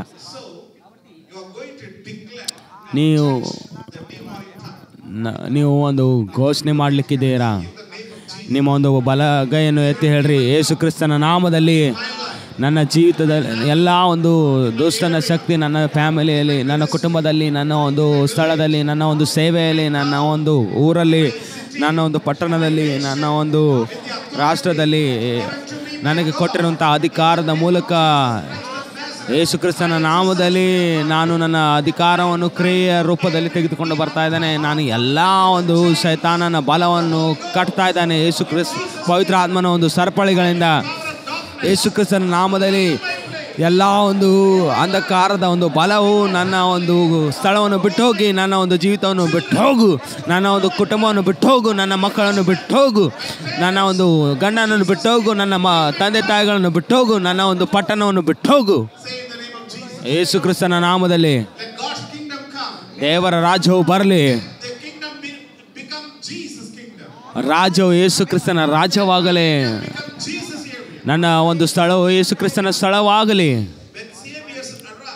ಯಾವಾಗ ರಕ್ಷಕರು ಎದ್ದು ನಿಲ್ತಾರೋ ರಾಜ್ಯವು ದೇವರ ರಾಜ್ಯವಾಗುತ್ತದೆ. ಭಾರತದಲ್ಲಿ ಯೇಸು ಕ್ರಿಸ್ತನ ನಾಮದಲ್ಲಿ ದೇವರ ರಾಜ್ಯವು ಬರಲಿ.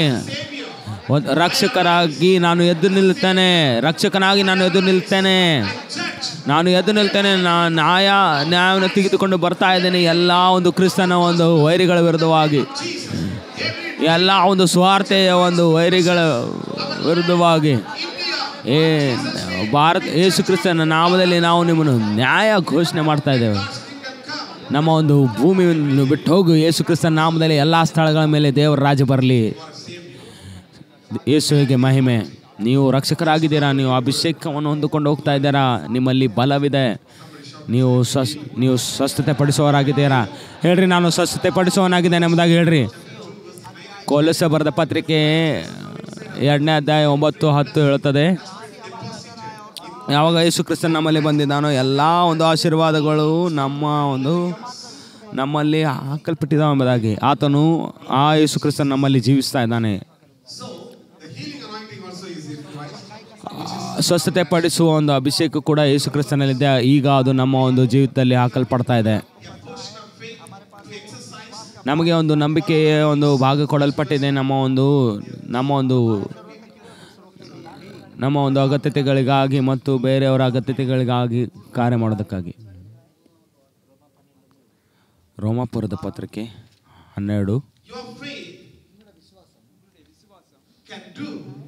ನಿಮ್ಮ ನಂಬಿಕೆಯು ಯೇಸು ಕ್ರಿಸ್ತನೇನು ಮಾಡ್ತಾನೋ ಅದನ್ನು ಮಾಡಬಹುದೆಂಬುದಾಗಿ ನಾನು ಮೊದಲನೇ ಒಂದು ಭಾಗದಲ್ಲಿ ನಿಮಗೆ ಹೇಳಿದ್ದೇನೆ. ಏನು ನಿಮ್ಮ ನಂಬಿಕೆಯು ಮಾಡಬಹುದು? ಯೇಸು ಕ್ರಿಸ್ತನು ಮಾಡುವುದು ಅದೇ ಸಂಗತಿ ಮಾಡಬಹುದು. ಅದಕ್ಕೋಸ್ಕರ ಭಾರತವು ಕಾಯ್ತಾ ಇದೆ, ಅದಕ್ಕೋಸ್ಕರ ಲೋಕ ಕಾಯ್ತಾ ಇದೆ. ಎಲ್ಲರೂ ಹೇಳ್ರಿ, ಯೇಸು ಕ್ರಿಸ್ತನ ನಾಮದಲ್ಲಿ ನಾನು ಎದ್ದೇಳುತ್ತೇನೆ. ದೇವರೊಂದು ನಂಬಿಕೆಯಿಂದ ಅದನ್ನು ಕಾರ್ಯರೂಪಕ್ಕೆ ತರುವುದಕ್ಕಾಗಿ, ಅದ್ಭುತಗಳನ್ನು ಮಾಡೋದಕ್ಕಾಗಿ ಯೇಸು ಕ್ರಿಸ್ತನ ಹಾಗೆ. ಆಮೇನ್. ಈ ಒಂದು ದಿನಗಳಲ್ಲಿ ಸಭೆಯು ಕೂಡ ಜನರು ಅವರು ಕ್ರಿಸ್ತನಿಗಾಗಿ ಹೇಳಬೇಕೆಂದಿಲ್ಲ, ಆದರೆ ಅವರು ಆಶೀರ್ವಾದಗಳನ್ನು ಆನಂದಿಸಬೇಕೆಂದಿದ್ದಾರೆ. ಆ ಒಂದು ಅವರ ಐಶ್ವರ್ಯ, ಅವರ ಆರೋಗ್ಯ, ಏನೆಲ್ಲ ಲೋಕದ ಸಂಬಂಧವಾಗಿದೆಯೋ ಅದನ್ನು ಅನುಭವಿಸೋದಕ್ಕಾಗಿ. ನೀವು ಸಭೆಯ ಒಂದು ಜನರ ಕಡೆಗೆ ಹೋಗೋದಾದರೆ ಅವರಿಗೆ ಎಲ್ಲ ಒಂದು ಆಶೀರ್ವಾದ ಬೇಕಾಗಿದೆ, ಅವರಿಗೆ ಎದ್ದೇಳಬೇಕಾಗಿಲ್ಲ. ಆದರೆ ದೇವರ ನಿಮ್ಮಲ್ಲಿಗೆ ತೆಗೆದುಕೊಂಡು ಬಂದಿದ್ದಾನೆ. ಯಾಕಂದರೆ ನೀವು ಆಗಲೇ ಬೇರ್ಪಡಿಸಲ್ಪಟ್ಟಿದ್ದೀರಾ ಮತ್ತು ನೀವು ಆರಿಸಿಕೊಂಡಿದ್ದಾನೆ.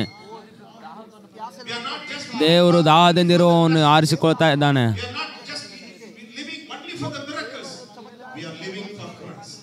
ನಾವು ಬರೀ ಅದ್ಭುತಕ್ಕಾಗಿ ಜೀವಿಸ್ತಾ ಇಲ್ಲ, ಆದರೆ ನಾವು ಕ್ರಿಸ್ತನಿಗೋಸ್ಕರ ಜೀವಿಸ್ತಾ ಇದ್ದೇವೆ.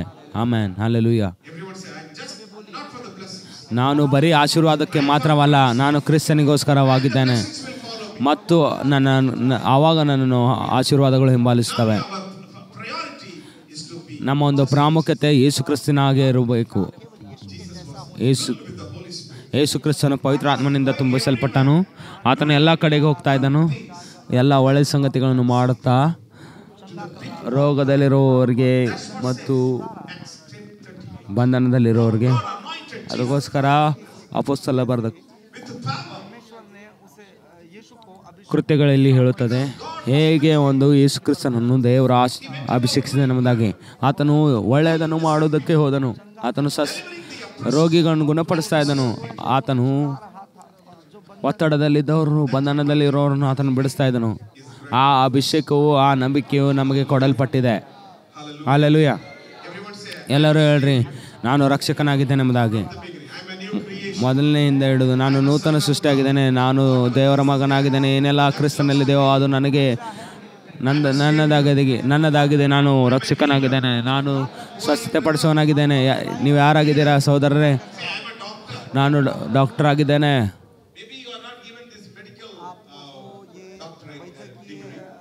ನಿಮಗೆ ಒಂದು ಮೆಡಿಕಲ್ ಒಂದು ಡಿಗ್ರಿ ಕೊಡಲ್ಪಟ್ಟಿಲ್ಲ, ಆದರೂ ಕೂಡ ನೀವು ಸ್ವರ್ಗದ ಒಂದು ಡಾಕ್ಟರ್ ಆಗಿದ್ದೀರಾ.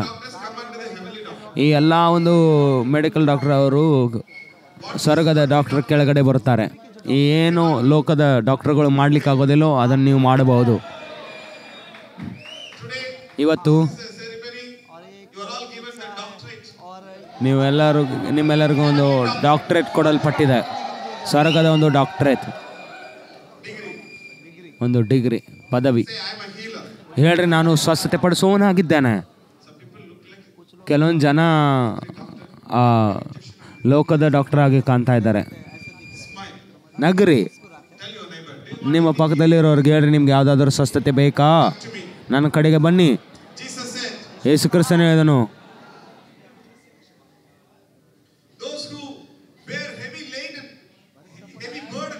ಯಾರೆಲ್ಲ ಒಂದು ಭಾರವನ್ನು ಹೊತ್ತುಕೊಂಡಿದ್ದೀರೋ ನನ್ನ ಕಡೆಗೆ ಬನ್ನಿ, ನಾನು ನಿಮಗೆ ಸಮಾಧಾನವನ್ನು ಕೊಡ್ತೇನೆ ಎಂಬುದಾಗಿ, ವಿಶ್ರಾಂತಿಯನ್ನು ಕೊಡ್ತೇನೆ ಎಂಬುದಾಗಿ. ಆ ಒಂದು ವಿಶ್ರಾಂತಿಯಲ್ಲಿ ಸ್ವಸ್ಥತೆ ಇದೆ, ಆ ವಿಶ್ರಾಂತಿಯಲ್ಲಿ ಅಲ್ಲಿ ಆನಂದವಿದೆ, ಅದರಲ್ಲಿ ಸಮಾಧಾನವಿದೆ, ಅಲ್ಲಿ ಬಿಡುಗಡೆ ಇದೆ, ಅಲ್ಲಿ ಅಭಿವೃದ್ಧಿ ಇದೆ. ಯಾರೆಲ್ಲ ಒಂದು ಭಾರವಾಗಿ ದಾಳಿ ಮಾಡಲ್ಪಟ್ಟಿದ್ದಾರೆ, ನನ್ನ ಕಡೆಗೆ ಬನ್ನಿ, ಹೇಳ್ರಿ ನನ್ನ ಕಡೆಗೆ ಬನ್ನಿ ಎಂಬುದಾಗಿ, ನಾನು ಕೊಡ್ತೇನೆ ಸ್ವಸ್ಥತೆ. ಯಾಕಂದರೆ ಸ್ವಸ್ಥತೆ ಮಾಡುವವನು ನಿಮ್ಮ ಒಳಗಡೆ ಇದ್ದಾನೆ, ನೀವು ಸ್ವಸ್ಥತೆ ಪಡಿಸೋರಾಗಿದ್ದಾರ.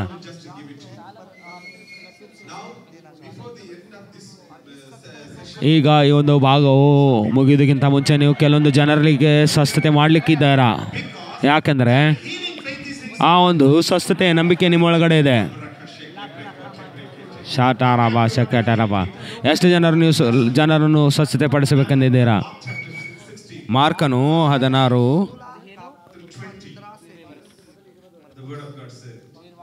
ಮಾರ್ಕನು 15 16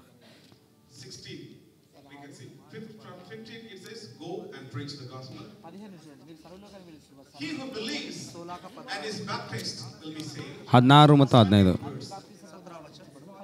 17 ಇದಲ್ಲದೆ 17ನೇ ವಚನ, ಇದಲ್ಲದೆ ನಂಬುವುದರಿಂದ ಈ ಸೂಚಕ ಕಾರ್ಯಗಳನ್ನು ಉಂಟಾಗುವು. ನನ್ನ ಹೆಸರನ್ನು ಹೇಳಿ ದೆವ್ವಗಳನ್ನು ಬಿಡಿಸುವನು, ಶುಭ ಭಾಷೆಗಳಿಂದ ಹೊಸ ಭಾಷೆಗಳಿಂದ ಮಾತಾಡುವವರು. ಯೇಸು ಕ್ರಿಸ್ತನ ನಾಮದಲ್ಲಿ ನಾನು ದೆವ್ವಗಳನ್ನು ಓಡಿಸುತ್ತೇನೆ, ನಾನು ರೋಗಿಗಳನ್ನು ಗುಣಪಡಿಸುತ್ತೇನೆ, ನಾನು ಹೊಸ ಭಾಷೆಯಲ್ಲಿ ಮಾತನಾಡುತ್ತೇನೆ. ಹಾವುಗಳು ಕೂಡ ನನಗೆ ನೋವನ್ನು ಕೊಡುವುದಿಲ್ಲ, ಯಾವುದೇ ವಿಷಯವೂ ಕೂಡ ನನಗೆ ನೋಯಿಸಲಾಗುವುದಿಲ್ಲ. ನೀವು ಅನ್ಯ ಭಾಷೆಯಲ್ಲಿ ಮಾತನಾಡ್ಬೋದಾ?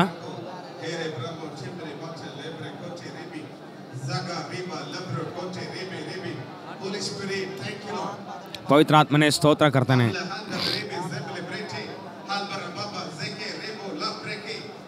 ಸಾಕಾಟಾರ ಭಾಷೆ ಕೇಟಾರವ ಅನ್ಯ ಭಾಷೆಯಲ್ಲಿ ಪ್ರಾರ್ಥನೆ ಮಾಡ್ರಿ ಒಂದು ಕೆಲವೊಂದು ಸಮಯದಲ್ಲಿ. ಪವಿತ್ರ ಆತ್ಮನೇ, ನಿನ್ನ ಪ್ರಸನ್ನತೆಗಾಗಿ ಸ್ತೋತ್ರ, ನಿನ್ನ ಒಂದು ಸ್ವಸ್ಥತೆ ಅಭಿಷೇಕಕ್ಕಾಗಿ ಸ್ತೋತ್ರ. ಈಗಲೇ ಯೇಸು ಕ್ರಿಸ್ತನ ಬಲವುಳ್ಳ ನಾಮದಲ್ಲಿ ಯಾರೆಲ್ಲ ಅನಾರೋಗ್ಯದಲ್ಲಿದ್ದಾರೋ, ಯಾವುದೇ ಒಂದು ರೋಗವಾಗಿರ್ಬೋದು, ಯೇಸು ಕ್ರಿಸ್ತನ ಬಲವುಳ್ಳ ನಾಮದಲ್ಲಿ ನಾನು ಅಭಿಷೇಕವನ್ನು ಬಿಡುಗಡೆ ಮಾಡ್ತಾ ಇದ್ದೇನೆ.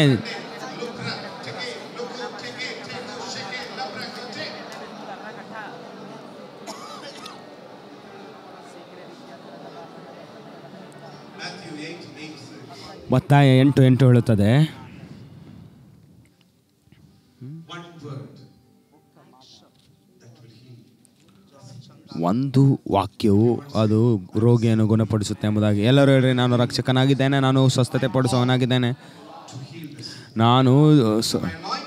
ನಾನು ಅನಾರೋಗ್ಯದವರಿರೋನು ಗುಣಪಡಿಸೋದಕ್ಕಾಗಿ ಕರೆಯಲ್ಪಟ್ಟಿದ್ದೇನೆ ಎಂಬುದಾಗಿ ಹೇಳ್ರಿ.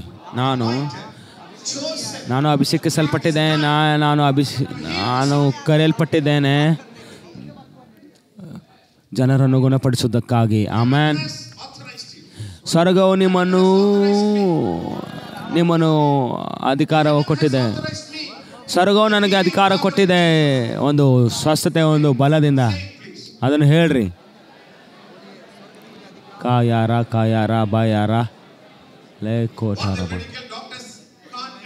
ಮೆಡಿಕಲ್ ಡಾಕ್ಟರ್ ಅವರು ಏನು ಮಾಡ್ಲಿಕ್ಕೆ ಆಗೋದಿಲ್ಲವೋ ಅದನ್ನು ನಾನು ಮಾಡ್ತೇನೆ ಯೇಸು ಕ್ರಿಸ್ತನ ನಾಮದಲ್ಲಿ. ಅದನ್ನು ನೀವು ಅರಿಕೆ ಮಾಡಿರಿ.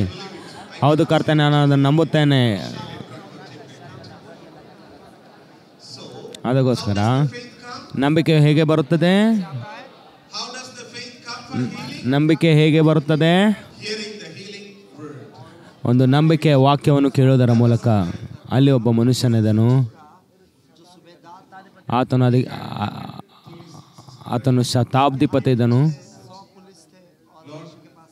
ಆತನು ಯೇಸು ಕ್ರಿಸ್ತನ ಕಡೆಗೆ ಬಂದನು. ನಾನು ನಿನ್ನನ್ನು ಹೊಂದಿಕೊಳ್ಳೋದಕ್ಕಾಗಿ ಯೋಗ್ಯನಲ್ಲ, ಆದರೆ ನನ್ನ ಆಳು ಸಾಯ್ತಾ ಇದ್ದಾನೆ, ಆತನು ಸಾಯ್ಲಿಕ್ಕಿದ್ದಾನೆ, ಆತನು ಸಾವಿನ ಒಂದು ಹಾಸಿಗೆಯಲ್ಲಿದ್ದಾನೆ,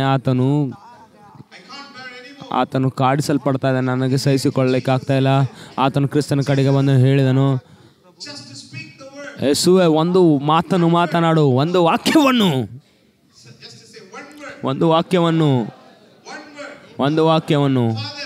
ತಂದೆ, ಒಂದು ವಾಕ್ಯ ಅದು ನನ್ನ ಜೀವಿತವನ್ನು ಬದಲಾಯಿಸುತ್ತದೆ, ಅದು ನನ್ನನ್ನು ಬಿಡುಗಡೆಗೊಳಿಸುತ್ತದೆ, ಅದು ನನ್ನನ್ನು ಸ್ವಸ್ಥತೆಗೊಳಿಸುತ್ತದೆ, ಅದು ನನ್ನನ್ನು ಅಭಿವೃದ್ಧಿಗೊಳಿಸುತ್ತದೆ. ಆತನೇ ಅದನ್ನು ಒಂದು ವಾಕ್ಯ. ದೇವರೇ, ವಾಕ್ಯವನ್ನು ಮಾತನಾಡು, ನನ್ನ ಆಳಿಗೆ ಗುಣವಾಗುವಂತೆ. ದೇವರು ಆತನನ್ನು ನೋಡಿದನು. ನೋಡು, ಇಂಥ ಆತನು ನೋಡಿ ಇದನ್ನು ಒಂದು ಇಸ್ರಾಯೇಲಲ್ಲೂ ಕೂಡ ಇಂಥ ಒಂದು ನಂಬಿಕೆಯನ್ನು ನಾನು ಕಾಣಲಿಲ್ಲ. ಆತನು ರೋಮದವನಾಗಿದ್ದಾನೆ, ಆತನು ಅನ್ಯಜನನಾಗಿದ್ದಾನೆ, ಆದರೂ ಕೂಡ ಆತನು ನಂಬಿದ್ದಾನೆ ಎಂಬುದಾಗಿ. ನಿಮ್ಗೆ ಗೊತ್ತಾ ವಾಕ್ಯದಲ್ಲಿ ಬಲವಿದೆ ಎಂಬುದಾಗಿ? ಯಾವಾಗ ನೀವು ನಕಾರಾತ್ಮಕ ಒಂದು ಶಬ್ದಗಳನ್ನು ಮಾತನಾಡ್ತಿರೋದು ಅಲ್ಲಿ ನಕಾರಾತ್ಮಕ ಒಂದು ಬಲವಿರುತ್ತದೆ. ನೀವು ಯಾವಾಗ ದೇವರ ವಾಕ್ಯಗಳನ್ನು ಮಾತನಾಡುತ್ತಿರೋದು ಅಲ್ಲಿ ದೈವಿಕ ಬಲವಿರುತ್ತದೆ. ನೀವು ಸ್ವಸ್ಥತೆಯ ಒಂದು ವಾಕ್ಯವನ್ನು ಮಾತನಾಡುವುದಾದರೆ ಅಲ್ಲಿ ಸ್ವಸ್ಥತೆಯ ಬಲವಿರುತ್ತದೆ. ಆತನು ಹೇಳಿದನು, ಒಂದು ವಾಕ್ಯವನ್ನು ನನಗೆ ಮಾತನಾಡು, ನನಗೆ ಗೊತ್ತಿದೆ ಆ ಒಂದು ಅಧಿಕಾರ ಎಂಬುದಾಗಿ. ಆತನೇ ಹೇಳಿದನು, ನಾನು ಯಾರನ್ನಾದರೂ ಕರೆಯೋದಾದರೆ ಅವರು ಬರೀತಾರೆ, ನಾನು ಯಾರಿಗೆ ಹೋಗು ಎಂದು ಹೇಳೋದಾದರೆ ಅವರು ಹೋಗುತ್ತಾರೆ, ನಾನು ಯಾರಿಗಾದರೂ ಏನಾದರೂ ಹೇಳೋದಾದರೆ ಅವರು ಅದನ್ನು ಮಾಡ್ತಾರೆ. ಅದೇ ವಾಕ್ಯದಲ್ಲಿರುವಂಥ ಬಲವನ್ನು ನನಗೆ ಗೊತ್ತಿದೆ. ಯಾಕಂದರೆ ನೀನು ಅಭಿಷೇಕಿಸಲ್ಪಟ್ಟಿದ್ದೀಯಾ ವಾಕ್ಯವನ್ನು ಮಾತನಾಡೋದಕ್ಕಾಗಿ. ಯಾಕಂದರೆ ನೀನೇ ವಾಕ್ಯವಾಗಿದ್ದೀಯಾ. ಆದಿಯಲ್ಲಿ ವಾಕ್ಯವಿತ್ತು, ಅದು ವಾಕ್ಯವು ದೇವರೊಂದಿಗೆ ಇತ್ತು, ಆ ವಾಕ್ಯವೇ ದೇವರಾಗಿತ್ತು. ಆ ವಾಕ್ಯವು ಶರೀರಧಾರಿ ಆಯಿತು, ಆ ವಾಕ್ಯವು ಶರೀರವಾಯಿತು. ಆತನು ಮನುಷ್ಯನಾಗಿ ಬಂದನು, ಆತನು ನಡೀತಾ ಇದ್ದನು. ವಾಕ್ಯವು ನಡೀತಾ ಇತ್ತು, ವಾಕ್ಯವು ಮಾತನಾಡ್ತಾ ಇತ್ತು, ವಾಕ್ಯವು ಸ್ವಸ್ಥತೆ ಪಡಿಸ್ತಾ ಇತ್ತು, ವಾಕ್ಯವು ಸತ್ತವರನ್ನ ಎಬ್ಬಿಸ್ತಾ ಇತ್ತು, ವಾಕ್ಯವು ಕುಂಟರನ್ನು ಗುಣಪಡಿಸ್ತಾ ಇತ್ತು. ಅದೇ ದೇವರ ವಾಕ್ಯದ ಬಲವಾಗಿದೆ. ವಾಕ್ಯವು ಮನುಷ್ಯನಾಯಿತು.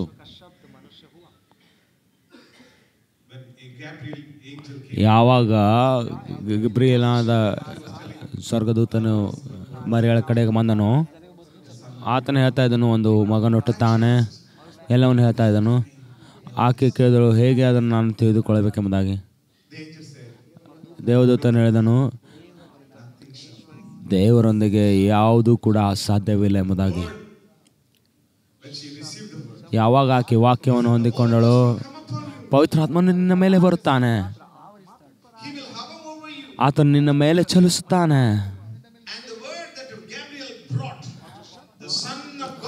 ಯಾವ ವಾಕ್ಯವು ಗಾಬ್ರಿಯೇಲನ್ನು ತೆಗೆದುಕೊಂಡು ಬಂದಿದ್ದನು, ದೇವಪುತ್ರ ಮಗನು ನಿನ್ನಿಂದ ಹುಟ್ಟಲಿಕ್ಕಿದ್ದಾನೆ ಎಂಬುದಾಗಿ ಯಾವಾಗ ಆ ವಾಕ್ಯವನ್ನು ಸ್ವೀಕರಿಸಿಕೊಂಡಳು, ಆವಾಗ ಯೇಸು ಕ್ರಿಸ್ತನು ಗರ್ಭ ಧರಿಸಿಕೊಂಡಳು.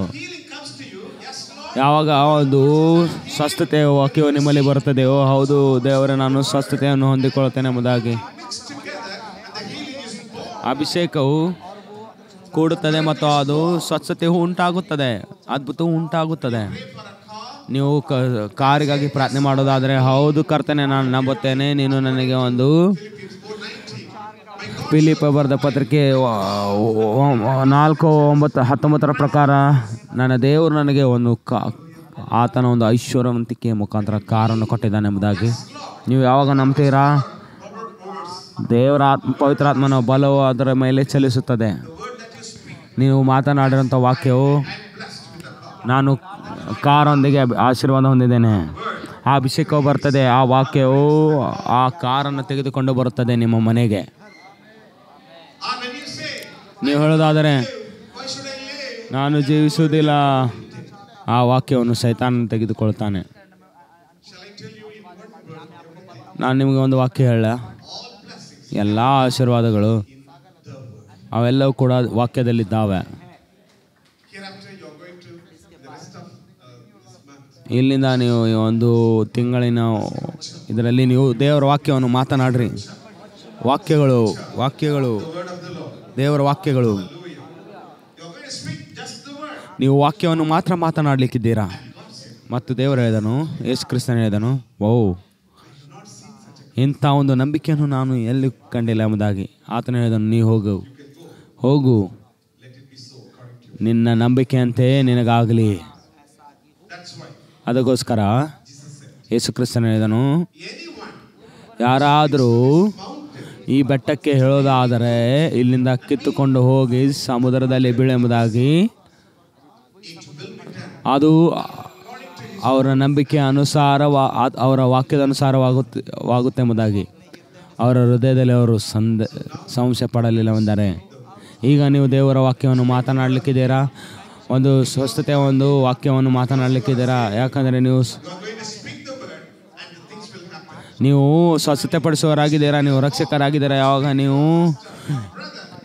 ನೀವು ವಾಕ್ಯ ನುಡಿದಂತೆ ಆಗಲಿಕ್ಕಿದೆ. ನೀವು ಯಾವಾಗ ನಿಮ್ಮ ತಾಯಿಗೆ, ನಿಮ್ಮ ಒಂದು ಸಹೋದರರಿಗೆ ಹೇಳೋದಾದರೆ ಯೇಸು ಕ್ರಿಸ್ತನ ನಾಮದಲ್ಲಿ ಸ್ವಸ್ಥತೆ ಹೊಂದಿ ಎಂಬುದಾಗಿ, ಆವಾಗ ಅದು ವಾಕ್ಯ ಹೋಗುತ್ತದೆ ಮತ್ತು ಅದು ಅನಾರೋಗ್ಯದಲ್ಲಿದ್ದವರನ್ನು ಗುಣಪಡಿಸುತ್ತದೆ. ನೀವು ಅದ್ಭುತ ಕಾರ್ಯಗಳನ್ನು ಮಾಡುವವರಾಗಿದ್ದೀರಾ. ಎಲ್ಲರೂ ಹೇಳ್ರಿ, ನಾನು ಅದ್ಭುತ ಮಾಡುವವನಾಗಿದ್ದೇನೆ ಎಂಬುದಾಗಿ. ನಾನು ಅದ್ಭುತಗಳನ್ನು ಮಾಡೋದಕ್ಕಾಗಿ ಹುಟ್ಟಿದ್ದೇನೆ ಎಂಬುದಾಗಿ ಹೇಳ್ರಿ. ನಾನು ಸ್ವಸ್ಥತೆ ಪಡಿಸುವವನಾಗಿದ್ದೇನೆ, ನಾನು ರಕ್ಷಕನಾಗಿದ್ದೇನೆ, ನಾನು ದೇವರ ಮಗನಾಗಿದ್ದೇನೆ, ನಾನು ನೂತನ ಸೃಷ್ಟಿಯಾಗಿದ್ದೇನೆ, ನನ್ನಲ್ಲಿ ಕ್ರಿಸ್ತನ ನಂಬಿಕೆ ಇದೆ. ನಾನು ಏನು ಕ್ರಿಸ್ತನ ಮಾಡಿದಾನೋ ಅದನ್ನು ನಾನು ಮಾಡುತ್ತೇನೆ. ನಾನು ಅದ್ಭುತ ಕಾರ್ಯ ಮಾಡುವವನಾಗಿದ್ದೇನೆ, ನಾನು ನೂತನ ಸೃಷ್ಟಿಯಾಗಿದ್ದೇನೆ. ನೂತನ ಸೃಷ್ಟಿ ಅಂದರೆ ಆ ಆತ್ಮಿಕ ಮನುಷ್ಯನು ಅದನ್ನು ಇಡೀ ಅದ್ಭುತ ಕಾರ್ಯಗಳಿಂದ ತುಂಬಲ್ಪಟ್ಟಿದ್ದಾನೆ. ಅದಕ್ಕೋಸ್ಕರ ಪೌಲನು ಹೇಳ್ತಾನೆ ಒಂದು ನೂತನ ಸೃಷ್ಟಿ ಬಗ್ಗೆ. ಎಫೆಸ ಬರೆದ ಪತ್ರಿಕೆ 3:16, ಎಫೆಸದವರಿಗೆ ಬರೆದ ಪತ್ರಿಕೆ 3:16. ನಿಮ್ಗೆ ಗೊತ್ತಾ, ದೇವರ ಒಂದು ಐಶ್ವರ್ಯವಂತಿಕೆ. ನೀವು ನಿಮ್ಮ ಒಂದು ಆಂತರ್ಯ ಮನುಷ್ಯದಲ್ಲಿ ಬಲ ಹೊಂದಿದವರಾಗಿರ್ತೀರ. ಪವಿತ್ರಾತ್ಮನಲ್ಲಿದ್ದಾನೆ. ಆಂತರ್ಯ ಮನುಷ್ಯದಲ್ಲಿ ನೂತನ ಮನುಷ್ಯನು ಆತನು ಕ್ರಿಸ್ತನಾಗಿದ್ದಾನೆ. ಆತನು ಎಲ್ಲ ಆಶೀರ್ವಾದಗಳಿಂದ ತುಂಬಲ್ಪಟ್ಟಿದ್ದಾನೆ. ಆತನಲ್ಲಿ ಅಭಿಷೇಕವಿದೆ. ಈಗ ಆಂತರ್ಯ ಮನುಷ್ಯನು ಕ್ರಿಸ್ತನೊಂದಿಗೆ ಎದ್ದೇಳುತ್ತಾನೆ ಮತ್ತು ಅದ್ಭುತ ಕಾರ್ಯಗಳು ಮಾಡಲಿ ಯೇಸು ಕ್ರಿಸ್ತನ ನಾಮದಲ್ಲಿ. ನಮಗೆ ಯೇಸು ಕ್ರಿಸ್ತನ ನಾಮವು ಕೊಡಲ್ಪಟ್ಟಿದೆ. ಆಮೆನ್. ಪೇತ್ರ ಯೋಹಾನರು ಅವರು ನಡೀತಾ ಇದ್ದರು ಒಂದು ಆಲಯದ ಕಡೆಗೆ. ಯಾಕಂದರೆ ಅವರು ಪ್ರಾರ್ಥನೆ ಮಾಡಬೇಕೆಂದಿದ್ದರು. ಅವರ ಒಂದು ಪ್ರಾರ್ಥನೆ ಸಮಯದಲ್ಲಿ ಅವರು ನಡೀತಿರ್ಬೇಕಾದ್ರೆ ಒಂದು ಕುಂಟನನ್ನು ನೋಡಿದರು, ಹುಟ್ಟು ಕುಂಟನನ್ನು. ಆತನು 40 ವಯಸ್ಸುಳ್ಳವನಾಗಿದ್ದನು. ಅವರು 40 ವಯಸ್ಸುಳ್ಳವರಾಗಿರ್ಬೋದು ಅಥವಾ 40ಗಿಂತ ಹೆಚ್ಚಾಗಿರ್ಬೋದು. ನೀವು ಓದಬಹುದಾ? at the hour of prayer, the ninth hour, and a certain man lame from his mother's womb was carried, whom they laid dead ಆಗ ಪೇತ್ರನು in the temple, which is called Beautiful, to ask ನಾನೊಂದು ದಿವಸ ಪೇತ್ರ ಯೋಹಾನರು ಮಧ್ಯಾಹ್ನದ ಮೇಲೆ 3 ಗಂಟೆಗೆ ನಡೆಯತಕ್ಕ ಪ್ರಾರ್ಥನೆಗಾಗಿ ದೇವಾಲಯಕ್ಕೆ ಹೋಗುತ್ತಿರಲು ಹುಂಟುಕೊಂಡನನ್ನು ಒಬ್ಬ ಮನುಷ್ಯನನ್ನು ಯಾರೋ ಹೊತ್ತುಕೊಂಡು ಬಂದರು. ದೇವಾಲಯದೊಳಗೆ ಹೋಗುವುದರಿಂದ ಭಿಕ್ಷೆ ಬೇಡುವುದಕ್ಕಾಗಿ ಅವನನ್ನು ದೇವಾಲಯದ ಸುಂದರ ದ್ವಾರವೆಂಬ ಬಾಗಿಲಿನಲ್ಲಿ ದಿನಾಲು ಕೂರಿಸುತ್ತಿದ್ದರು. ಅವನು ದೇವಾಲಯದೊಳಗೆ ಹೋಗುತ್ತಿರುವ ಪೇತ್ರ ಯೋಹಾನರನ್ನು ಕಂಡು ಭಿಕ್ಷೆ ಕೊಡಬೇಕೆಂದು ಕೇಳಲು ಪೇತ್ರ ಯೋಹಾನರಿಬ್ಬರು ಅವನನ್ನು ದೃಷ್ಟಿಸಿ ನೋಡಿದರು. ಆಗ ಪೇತ್ರನು ನಮ್ಮನ್ನು ನೋಡು ಅಂದನು. ಅವನು ಅವರಿಂದ ಏನಾದರೂ ದೊರಕಿತೆಂದು ನಿರೀಕ್ಷಿಸಿ ಅವರನ್ನು ಲಕ್ಷ್ಯವಿಟ್ಟು ನೋಡಿದನು. ಆಗ ಪೇತ್ರನು, ಬೆಳ್ಳಿ ಬಂಗಾರು ನನ್ನಲ್ಲಿ ಇಲ್ಲ, ನನ್ನಲ್ಲಿರುವುದನ್ನು ನಿನಗೆ ಕೊಡುತ್ತೇನೆ. ನಜರೇತಿನ ಯೇಸು ಕ್ರಿಸ್ತನ ಹೆಸರಿನಲ್ಲಿ ಎದ್ದು ದಾಡು ಎಂದು ಹೇಳಲು ಅವನು ಬಲಗೈ ಹಿಡಿದು ಎತ್ತಿದನು. ಆಗ ಕ್ಷಣವೇ ಅವನ ಕಾಲುಗಳಿಗೆ ಹರಳುಗಳಿಗೂ ಬಲ ಬಂತು. ಅವನು ಹಾರಿ ನಿಂತು ನಡೆದಾಡಿದನು. ನಡೆಯುತ್ತಾ ಹಾರುತ್ತಾ ದೇವರನ್ನು ಕೊಂಡಾಡುತ್ತಾ ಅವರ ಜೊತೆಯಲ್ಲೇ ದೇವಾಲಯದಕ್ಕೆ ಹೋದನು. ಅವನು ನಡೆಯುತ್ತಾ ದೇವರನ್ನು ಕೊಂಡಾಡುತ್ತಾ ಇದ್ದದನ್ನು ಜನರೆಲ್ಲ ನೋಡಿ, ಇವನು ದೇವಾಲಯದ ಸುಂದರ ದ್ವಾರವೆಂಬ ಬಾಗಿಲಿನಲ್ಲಿ ಕೂತು ಭಿಕ್ಷೆ ಬೇಡುವನೆಂದು ಗುರುತು ಹಿಡಿದು ಅವನು ಸಂಭವಿಸಿದ ವಿಸ್ಮಯ ಹಿಡಿದವರಾಗಿ ಬಹಳ ಬೆರಗಾದರು. ಅವನು ಪೇತ್ರ ಯೋಹಾನರನ್ನು ಹಿಡಿದುಕೊಂಡೇ ಇರುವಾಗ ಆಶ್ಚರ್ಯ ಪಡುತ್ತಿರುವ ಆ ಜನರೆಲ್ಲರೂ ಅವರ ಬಳಿಗೆ ಸೊಲೊಮೋನದೆಂಬ ಹೆಸರುಳ್ಳ ಮಂಟಪಕ್ಕೆ ಗುಂಪಾಗಿ ಓಡಿ ಬಂದರು.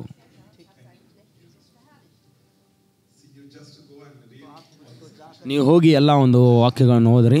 ಅಪೊಸ್ತಲ ಬರೆದ ಕೃತ್ಯ 3ನೇ ಅಧ್ಯಾಯ. ವಾಕ್ಯವನ್ನು ಓದೋದು ಒಳ್ಳೆಯದಾಗಿದೆ, ಯಾಕಂದರೆ ವಾಕ್ಯದಲ್ಲಿ ಸ್ವಸ್ಥತೆ ಒಂದು ಬಲವಿದೆ. ಹಲ್ಲೆಲೂಯಾ. ಪೇತ್ರ ಯೋಹಾನರು ಅವರು ಸಭೆಗೆ ಹೋಗ್ತಾಯಿದ್ರು, ಆಲಯಕ್ಕೆ ಹೋಗ್ತಾ ಇದ್ದರು. ಅವರು ಪ್ರಾರ್ಥನೆ ಮಾಡಬೇಕೆಂದಿದ್ರು. ಅವರ ಒಂದು ಪ್ರಾರ್ಥನೆ ಸಮಯವಾಗಿತ್ತು. ಅವರು ಆಲಯಕ್ಕೆ ಮುಟ್ಟುತ್ತಾ ಇದ್ದರು. ಅಲ್ಲಿ ಒಂದು ಹುಟ್ಟುಕುಂಟನಿದ್ದನು. ಆತನು ಪ್ರತಿದಿನ ಅಲ್ಲಿ ಕೂರಿಸಲ್ಪಡ್ತಾ ಇದ್ದನು. ಆದರೆ ಈಗ ಅವರಿಬ್ಬರು ಸೇರಿ ಬರಬೇಕಾದರೆ ಇಬ್ಬರು ಸೇರಿ ಆತನು ಅವ್ರು ಯಾವಾಗ ಅವರಿಬ್ಬರನ್ನು ನೋಡಿದರು, ಪೇತ್ರನಲ್ಲಿ ಆತ್ಮದಲ್ಲೊಂದು ಅಲೌಕಿಕ ಸಂಗತಿ ಬಂತು. ಆತನನ್ನು ಗುಣಪಡಿಸಬೇಕೆಂದನು. ಆತನು 40 ವರ್ಷಗಳಿಂದ ಇದ್ದನು. ಪೇತ್ರನು ಆತನನ್ನು ಎಂದಿಗೂ ಮೊದಲು ನೋಡಿದ್ದನ, ಎಲ್ಲರೂ ಕೂಡ ಆತನು ನೋಡಿದನು. ಆದರೆ ಈಗ ಆತನು ಪವಿತ್ರ ಆತ್ಮನ ಮೂಲಕ ಅಭಿಷೇಕಿಸಲ್ಪಟ್ಟಿದನು.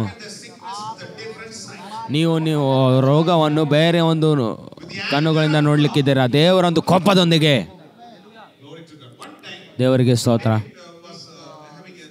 ಒಂದು ಸಾರಿ ಒಬ್ಬರು ಸ್ತ್ರೀಯರಿಗೆ ಆಕೆಯನ್ನು ನೋಡಿದೆ. ನೀವು ಎಲ್ಲಿಂದ ಬರ್ತಾ ಇದ್ದೀರ ಎಂಬುದಾಗಿ ಕೇಳಿದೆ.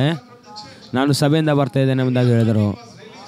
ಅಲ್ಲಿ ಅಭಿಷೇಕ ಬಿಡುಗಡೆ ಆಯಿತು. ಭಾಳಷ್ಟು ಜನರು ಬಿಡುಗಡೆ ಹೊಂದಿದರು. ಹಿಂದುಗಡೆ ಇರುವಂಥ ವ್ಯಕ್ತಿ ಅವರು ಓಡುತ್ತಾ ಬಂದರು ಮತ್ತು ಅವರು ಬಿದ್ದು ಅವರು ದೇವರ ಬಲವು ಪ್ರಕಟವಾಯಿತು. ಮತ್ತು ನನಗೆ ಒಂದು ಆತ್ಮದಲ್ಲಿ ಒಂದು ಮಾತು ಬಂತು, ನೀನು ಸಭೆಯಲ್ಲಿದ್ದೆ, ನೀನು ಸ್ವಸ್ಥತೆ ಹೊಂದಲಿಲ್ಲ. ಆಕೆ ಒಂದು ಕೈಯಿಂದ ಕಚ್ಚನ್ನು ತೆಗೆದುಕೊಂಡೆ. ಆಕೆ ನಡಿಲಿಕ್ಕೆ ಪ್ರಾರಂಭಿಸಿದಳು.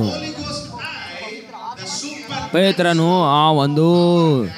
ಆ ಒಂದು ಮನುಷ್ಯನನ್ನು ಪವಿತ್ರ ಆತ್ಮನ ಒಂದು ಕಣ್ಣುಗಳಿಂದ ನೋಡಿದನು. ಓ, ನೀನು ಭಿಕ್ಷುಕನಲ್ಲ, ನೀನು ಗುಣಪಡಿಸುವವನಾಗಿದೆಯಾ? ನೀನು ಈ ಒಂದು ಸ್ಥಳದಲ್ಲಿ ಕೂತುಕೊಳ್ಳಬೇಡ. ಈ ಒಂದು ಸ್ಥಳವು ನಿನ್ನ ಸ್ಥಳವಲ್ಲ. ಇನ್ನು ಭಿಕ್ಷೆ ಬೇಡುವುದಿಲ್ಲ ಯೇಸು ಕ್ರಿಸ್ತನ ನಾಮದಲ್ಲಿ. ನಾನು ಭಿಕ್ಷುಕನಲ್ಲ ಎಂಬುದಾಗಿ ಹೇಳ್ರಿ ಎಲ್ಲರೂ. ನಾನು ಸ್ವಸ್ಥತೆ ಪಡಿಸುವವನಾಗಿದ್ದೇನೆ. ನಾನು ಜನರನ್ನು ಗುಣಪಡಿಸಬೇಕೆಂದಿದ್ದೇನೆ.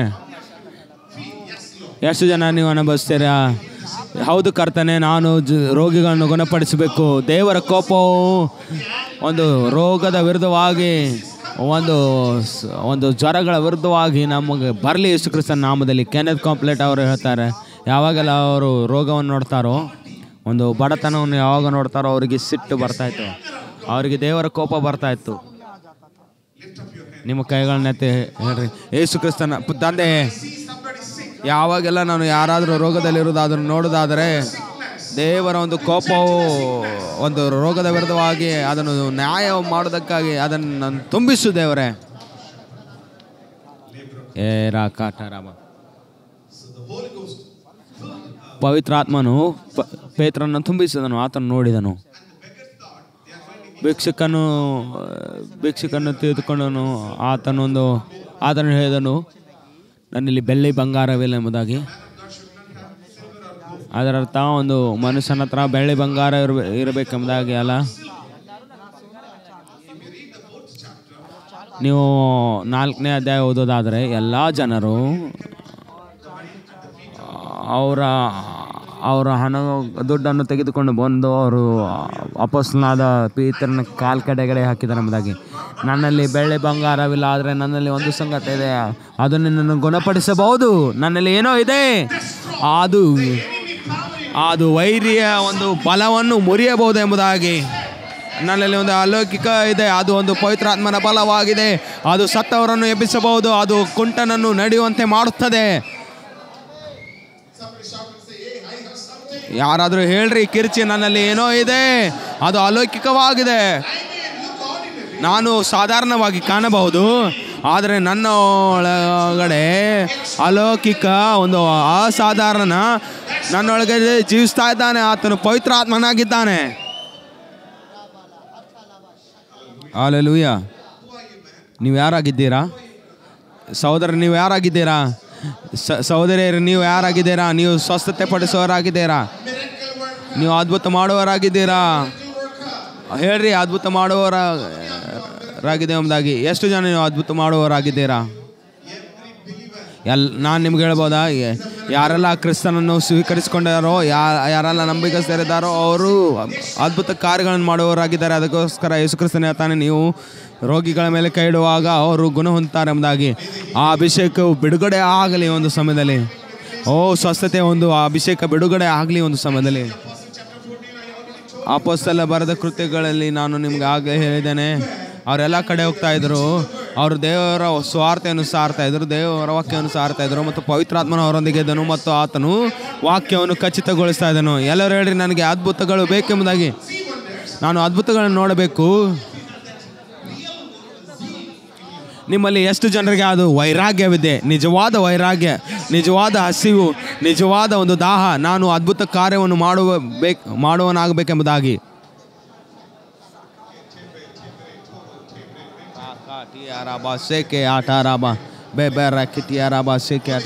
ಪವಿತ್ರಾತ್ಮನೇ, ನಾವೆಲ್ಲರೂ ಕೂಡ ಒಂದು ಅದ್ಭುತ ಕಾರ್ಯ ಮಾಡುವವನಾಗಿ ಎದ್ದೇಳಲಿ. ಒಂದು ಸಾಧಾರಣ ಒಂದು ಅದ್ಭುತ ಕಾರ್ಯಗಳೆಲ್ಲ ಒಂದು ಅಸಾಧಾರಣ ಒಂದು ಅದ್ಭುತ ಕಾರ್ಯಗಳು ಯೇಸು ಕ್ರಿಸ್ತನ ನಾಮದಲ್ಲಿ. ಸಾಕಾಟಾರಾಬ ಪೇತ್ರನು ನೋಡಿದನು, ಇದು ನಿನ್ನ ಸ್ಥಳವಲ್ಲ ಮನುಷ್ಯನೇ. ಕೇಳ್ರಿ, ಎಷ್ಟರವರೆಗೂ ಯೇಸು ಕ್ರಿಸ್ತನು ಸಾಯಲಿಲ್ಲೋ ಅಷ್ಟರವರೆಗೂ ನೀವು ಭಿಕ್ಷುಕನಾಗಿರ್ಬೋದು. ಆದರೆ ಈಗ ಯೇಸು ಕ್ರಿಸ್ತನು ಗಾಯಗೊಂಡಿದ್ದಾನೆ. ಆತನು ನನಗೋಸ್ಕರ, ನಿನಗೋಸ್ಕರ ಶಿಲುಬೆ ಮೇಲೆ ಆತನು ರಕ್ತವನ್ನು ಸುರಿಸಿದ್ದಾನೆ. ಈಗ ನೀನು ಭಿಕ್ಷುಕನಾಗಿರ್ಲಿಕ್ಕೆ ಆಗೋದಿಲ್ಲ, ನೀನು ಕುಂಟನಾಗಿರ್ಲಿಕ್ಕಾಗೋದಿಲ್ಲ. ಯಾಕಂದರೆ ಯೇಸು ಕ್ರಿಸ್ತನು ನಿನ್ನ ಕುಂಟತನವನ್ನು ತೆಗೆದುಕೊಂಡಿದ್ದಾನೆ ಶಿಲುಬೆ ಮೇಲೆ. ಆತನು ನಿನ್ನ ರೋಗವನ್ನು ತೆಗೆದುಕೊಂಡಿದ್ದಾನೆ, ನಿನ್ನ ಜ್ವರ, ನಿನ್ನ ಅನಾರೋಗ್ಯವನ್ನು ತೆಗೆದುಕೊಂಡಿದ್ದಾನೆ.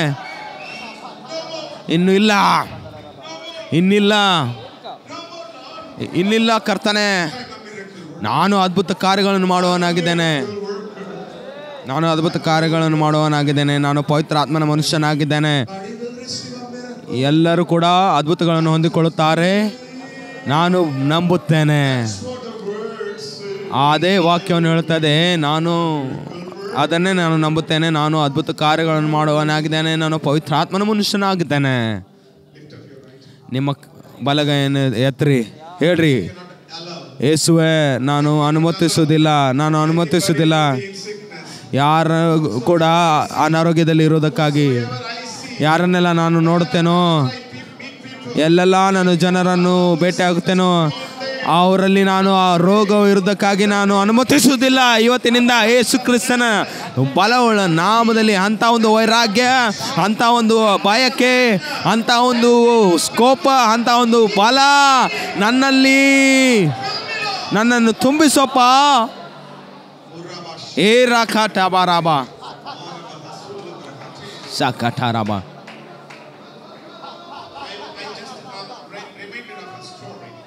ನಾನು ಒಂದು ಕಥೆಯನ್ನು ನೆನಪಿಗೆ ತೆಗೆದುಕೊಳ್ತಾ ಇದ್ದೇನೆ. ಒಂದು ಊರಿತ್ತು, ಆ ಒಂದು ಸಣ್ಣ ಒಂದು ಭೂಮಿ ಇತ್ತು. ಆ ಒಂದು ಹಳೆಯ ಒಂದು ಹಳ್ಳಿಗಳಲ್ಲಿ ಅಲ್ಲಿ ಕೆಲವೊಂದು ಸಣ್ಣ ಸಣ್ಣ ಚಿಕ್ಕ ಚಿಕ್ಕ ಅರಸರಿದ್ದರು. 10 ಗಂಟೆ ಆದಮೇಲೆ ಆ ಒಂದು ಸ್ಥಳದಲ್ಲಿ ಆ ಒಂದು ಅಲ್ಲಿ ಯಾವುದೇ ಒಂದು ಲೈಟ್ಗಳು ಆನ್ ದ್ವೀಪಗಳು ಇರಬಾರ್ದು. ಒಂದು ದಿನ ಆತನು ಹೋಗ್ತಾ ಇದ್ದನು, ಆತನು ಅಲ್ಲಿ ಬೆಳಕನ್ನು ನೋಡಿದನು. ಆ ಒಂದು ಲೈಟ್ ಅಲ್ಲಿ ಒಂದು ಮನೆಯಲ್ಲಿ ನೋಡಿದನು. ಆ ಕದವು ತೆಗೆಯಲ್ಪಟ್ಟಿತು. ಆತನು ಒಳಗಡೆ ಹೋದನು. ಆತನು ಒಂದು ಮನುಷ್ಯನ ನೋಡಿದನು. ಆತನು ಟೇಬಲ್ ಮೇಲೆ ಮಲಗ್ತಾ ಇದ್ದನು. ಆತನಲ್ಲಿ ಒಂದು ಲಿಸ್ಟ್ ಇತ್ತು ಬರೆದಿರುವಂಥ. ಆತನಲ್ಲಿ ಭಾಳಷ್ಟು ಸಾಲಗಳಿದ್ದವು. ಯಾರಿಗೆಲ್ಲ ಆತನು ಕೊಡಬೇಕು ಅದನ್ನು ಎಲ್ಲವನ್ನು ಆತನು ಬರೆದಿದ್ದನು. ಆತನು ಮಲಗ್ತಾ ಇದ್ದನು. ನೋವಿನಲ್ಲಿ ಅದನ್ನು ಅರಸನು ನೋಡಿದನು.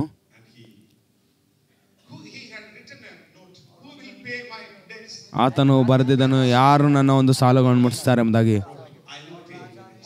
ಅರಸನು ಬಂದು ಬರೆದನು, ನಾನು ಅದನ್ನು ನಿನ್ನ ಸಾಲಗಳನ್ನು ತೀರಿಸ್ತೇನೆ ಎಂಬುದಾಗಿ. ಆತನು ಮನೆಗೆ ಹೋದನು. ಆತನು ಅರಮನೆಗೆ ಹೋದನು. ಮೊರನೇ ದಿನ ಆ ಒಂದು ಅಧಿಕಾರಿಯು ಬಂದನು. ಓ, ಅರಸನು ನಿನ್ನನ್ನು ಕರಿತಾ ಇದ್ದಾನೆ ಎಂಬುದಾಗಿ. ಯಾಕೆ ನಾನೇನು ಮಾಡಿದ್ದೇನೆ? ಇಲ್ಲ, ನೀನು ಕರೆಯಲ್ಪಟ್ಟಿದ್ದೀಯ. ಆತನು ಭಯದಿಂದ ಹೋದನು. ನಾನು ನಿನ್ನ ಸಾಲಗಳನ್ನು ತೀರಿಸ್ತೇನೆ. ನಿನ್ನ ಒಂದು ಅಧಿಕಾರದಲ್ಲಿ ಕ್ರಿಸ್ತನು ಶಿಲುಬೆಗೆ ಹೋದನು. ಯಾರು ನನ್ನ ಸಾಲಗಳನ್ನು ತೀರಿಸ್ತಾರೆ, ಯಾರು ನನ್ನ ಗುಣಪಡಿಸ್ತಾರೆ, ಯಾರು ನನಗೋಸ್ಕರ ಅದ್ಭುತಗಳನ್ನು ಮಾಡ್ತಾರೆ, ಯೇಸು ಕ್ರಿಸ್ತನು ಹೇಳಿದನು, ನಾನು ಅದನ್ನು ನಿನಗೋಸ್ಕರ ಮಾಡುತ್ತೇನೆ. ಆತನು ಅದನ್ನು ಶಿಲುಬೆ ಮೇಲೆ ಮಾಡಿದ್ದಾನೆ. ಈಗ ಆತನೇ ಆತಾನೆ, ನನ್ನ ಒಂದು ಅಧಿಕಾರದಲ್ಲಿ ಯಾರು ಕೂಡ ರೋಗದಲ್ಲಿ ಇರಬಾರದು. ನನ್ನ ಒಂದು ರಾಜ್ಯದಲ್ಲಿ ಯಾವುದೇ ಒಂದು ಕುಂಟನಿರಬಾರದು. ಆ ಒಂದು ಅಭಿಷೇಕ, ಆ ಒಂದು ಬಲವು, ಪವಿತ್ರ ಆತ್ಮನ ಒಂದು ಬಲವು ನಮ್ಮಲ್ಲಿ ಹಾಕಲ್ಪಟ್ಟಿದೆ.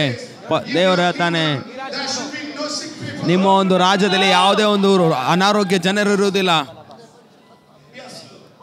ಹೌದು ಕರ್ತನೆ, ಹೌದು ದೇವರೇ, ನನ್ನನ್ನು ಇಲ್ಲಿಗೆ ನೀನು ತೆಗೆದುಕೊಂಡು ಬಂದಿದ್ದೀಯಾ. ಈ ಒಂದು ಅಭಿಷೇಕದಲ್ಲಿ, ಈ ಒಂದು ಸ್ಥಳದಲ್ಲಿ ಯಾರು ಕೂಡ ಅನಾರೋಗ್ಯದಲ್ಲಿರಬಾರದು. ನನ್ನನ್ನು ಹಿಡಿದು ಈ ಒಂದು ಕ್ಯಾಂಪ್ ಸೈಟಲ್ಲಿ ಎಲ್ಲರೂ ಕೂಡ ಸ್ವಸ್ಥತೆ ಹೊಂದಬೇಕು ಯೇಸು ಕ್ರಿಸ್ತನ ನಾಮದಲ್ಲಿ.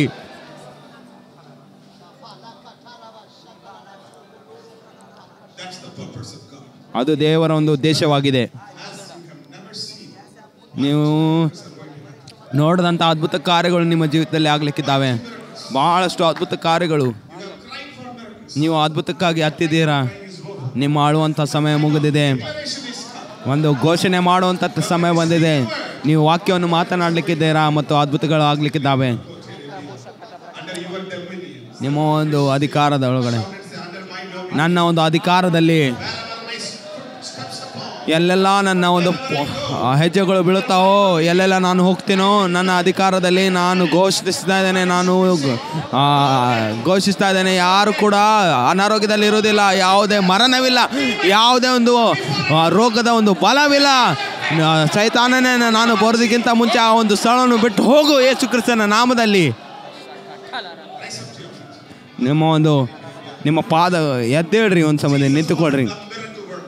ಯೇಸು ಕ್ರಿಸ್ತನು ಅದ್ಭುತಗಳನ್ನು ಮಾಡುವ ಆತನು, ಮತ್ತು ಆತನೇ ಅದ್ಭುತವನ್ನು ಮಾಡುವವನಾಗಿದ್ದನು. ಆತನೇ ಅದ್ಭುತವನ್ನು ಮಾಡುವವನಾಗಿದ್ದನು.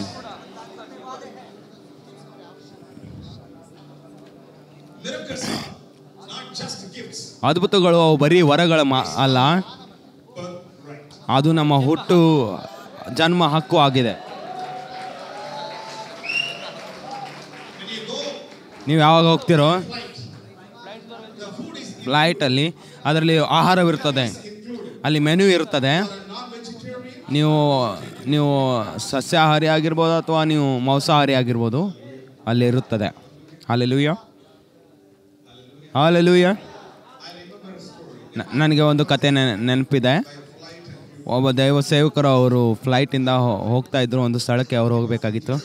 ಅವರು ಕೂತುಕೊಂಡಿದ್ದರು ಮತ್ತು ಆ ಫ್ಲೈಟು ಮೇಲಕ್ಕೆ ಹೋಯಿತು ಮತ್ತು ಹೋಸ್ಟ್ ಅವರು ಬಂದರು. ಅವರು ಹೋಸ್ಟಸ್ ಬಂದು ಹೇಳಿದರು, ನೀವು ಮಾಂಸಾಹಾರಿ ಆಗಿದ್ದೀರಾ, ನೀವು ಮಾಂಸಾಹಾರಿ ಆಗಿದ್ದೀರಾ ಸಸ್ಯಾಹಾರಿ ಆಗಿದ್ದೀರಾ ಎಂಬುದಕ್ಕೆ ಹೇಳಿದರು. ಅವರು ಇಲ್ಲ ಎಂಬುದಾಗಿ ಹೇಳಿದರು. ಕೆಲವೊಂದು ಸಮಯವಾದ ಮೇಲೆ ನಿಮ್ಗೆ ಜ್ಯೂಸ್ ಬೇಕೆಂಬುದಕ್ಕೆ ಕೇಳಿದರು, ನಿಮಗೆ ಕಾಫಿ ಬೇಕೆಂಬುದಕ್ಕೆ ಕೇಳಿದರು. ಅದು ಲ್ಯಾಂಡ್ ಆಗಲಿಕ್ಕಿತ್ತು. ಪಾಸ್ಟ್ರು ಅವ್ರನ್ನು ಹೊಂದಿಕೊಂಡಾಗ ಅವರು ಹೇಳಿದರು, ನೀವು ಆನಂದಿಸಿದ್ದೀರಾ ಎಂಬುದಾಗಿ ಫ್ಲೈಟ್ ಎಂಬುದಾಗಿ ಎಲ್ಲ ಆಹಾರವನ್ನು ಆನಂದಿಸಿದ ಎಂಬುದಾಗಿ. ನಾನು ಆಹಾರ ತಿಂದಿಲ್ಲ ಎಂಬುದಾಗಿ ಹೇಳಿದರು. ಯಾಕೆ? ನಾನು ನಿನ್ನ ಆಹಾರಕ್ಕಾಗಿ ನಾನು ಹಣವನ್ನು ಕೊಟ್ಟಿದ್ದೇನೆ, ನಾನು ನಿನ್ನ ಜ್ಯೂಸ್ಗಾಗಿ ಹಣವನ್ನು ಕೊಟ್ಟಿದ್ದೇನೆ, ನೀನು ಲೂಸ್ ಆಗಿದೆಯಾ? ಆ ರೀತಿಯಾಗಿ ಅವ್ರು ಹೇಳಿಲ್ಲ. ಏನಾಯಿತು? ಯಾಕೆ ಪಾಸ್ಟರ್ ಅವರೇ ಅದರಲ್ಲಿದ್ದು? ಹೌದಾ? ಅಯ್ಯೋ, ನಾನು ಎಲ್ಲವನ್ನು ಕಳೆದುಕೊಂಡೆ. ಕೆಲವೊಂದು ಸಮಯವಾದೆ ಅದು ತಿರುಗಿ ಹೋಗ್ಬೇಕಾಯ್ತಲ್ಲ, ಫ್ಲೈಟ್ ಅದು ಹೋಗ್ಲಿಕ್ಕಿತ್ತು. ಏರು ಹಾಂ ಹೌದು, ನಂಗೆ ಬೇಕು. ಹಾಂ, ನನ್ನ ಕಾಫಿ ಬೇಕಾ? ಹೌದು. ನೀವು ವೆಜಿಟೇರಿಯನ್ ಆಗಿ ಸಸ್ಯಾಹಾರಿ ಆಗಿದೆಯಾ ಮಾಂಸಾಹಾರಿ ಆಗಿದ್ದಾರೆ ಎಂಬುದಾಗಿ ಕೇಳಬೇಕಾದ್ರೆ ಎರಡೂ ಆಗಿದೆ ಎಂಬುದಾಗಿ ಹೇಳಿದರು. ನಾನು ಹೋದ ವರ್ಷ ನಾನು UK ಹೋದೆ. ನನಗೆ ಮಾಂಸಾಹಾರಿ ಇಷ್ಟವಾಗುತ್ತದೆ. ಅವರು ನಮಗೆ ಸಸ್ಯಾಹಾರಿಯನ್ನು ಕೊಟ್ಟಿದ್ದರು. ಅವರು ಹೇಳಿದ್ರು ನಂಗೆ ಎರಡು ಕೊಡುತ್ತೇನೆ ಎಂಬುದಾಗಿ. ಆವಾಗ ಈ ಒಂದು ಸ್ಟೋರಿ ನನಗೆ ನೆನಪಾಯಿತು. ಈಗ ಯಾವಾಗ ಯೇಸು ಕ್ರಿಸ್ತನು ನಮ್ಮ ಜೀವಿತದಲ್ಲಿ ಪ್ರವೇಶ ಮಾಡ್ತಾನೋ ಅದು ಒಂದು ಫ್ಲೈಟ್ ಆಗಿದೆ. ಅದು ಅದ್ಭುತಗಳು ಅದರಲ್ಲಿದ್ದಾವೆ, ಸ್ವಚ್ಛತೆ ಅದರಲ್ಲಿದೆ, ಅದರಲ್ಲಿ ಅಭಿವೃದ್ಧಿ ಇದೆ, ಅಭಿಷೇಕವು ಅದರಲ್ಲಿದೆ. ಆ ಪ್ಯಾಕೇಜಲ್ಲಿ ಪವಿತ್ರಾತ್ಮನು ಆ ಪ್ಯಾಕೇಜಲ್ಲಿದ್ದಾನೆ. ನಿಮ್ಮ ಒಂದು ತಾಯಿಗಾಗಿ ಬೇಕಾಗಿರುವಂಥ ಒಂದು ಸ್ವಸ್ಥತೆ ಅದರಲ್ಲಿದೆ. ನಿನ್ನ ಹೆಂಡತಿಗೆ ಬೇಕಾದಂಥ ಒಂದು ಸ್ವಸ್ಥತೆ ಅದರಲ್ಲಿದೆ. ನಿಮ್ಮ ಒಂದು ಭವಿಷ್ಯವು ಆ ಒಂದು ಪ್ಯಾಕೇಜಲ್ಲಿದೆ. ನಿಮ್ಮ ಒಂದು ಭಾರವನ್ನು ಬಿಟ್ಟುಕೊಳ್ಳಬೇಡ್ರಿ. ಹಲ್ಲೆಲೂಯಾ. ಎಲ್ಲರೂ ಹೇಳ್ರಿ, ನಾನು ರಕ್ಷಕನಾಗಿದ್ದೇನೆ, ನಾನು ನೂತನ ಸೃಷ್ಟಿಯಾಗಿದ್ದೇನೆ, ನಾನು ದೇವರ ಮಗನಾಗಿದ್ದೇನೆ, ನಾನು ಸ್ವಸ್ಥತೆ ಪಡಿಸುವವನಾಗಿದ್ದೇನೆ, ನಾನು ಅದ್ಭುತ ಕಾರ್ಯ ಮಾಡುವವನಾಗಿದ್ದೇನೆ, ನಾನು ಹೊಸದಾಗಿ ಹುಟ್ಟಿದ್ದೇನೆ. ದೇವರು ನನ್ನಲ್ಲಿದ್ದಾನೆ, ಕ್ರಿಸ್ತನು ನನ್ನ ಒಳಗಡೆ ಜೀವಿಸ್ತಾ ಇದ್ದಾನೆ, ನನ್ನಲ್ಲಿ ಪ್ಯಾಕೇಜ್ ಇದೆ. ನಾನು ನನ್ನ ಒಂದು ಸಂಗತಿಗಳನ್ನು ಬಿಟ್ಟು ಕೊಡೋದಕ್ಕಾಗೋದಿಲ್ಲ. ನಾನು ನೂತನ ಸೃಷ್ಟಿಯಾಗಿದ್ದೇನೆ, ನಾನು ಹೊಸ ವ್ಯಕ್ತಿಯಾಗಿದ್ದೇನೆ. ಎಲ್ಲ ಒಂದು ಆಶೀರ್ವಾದಗಳು ನನ್ನ ಒಂದು ಟಿಕೆಟಲ್ಲಿದ್ದಾವೆ.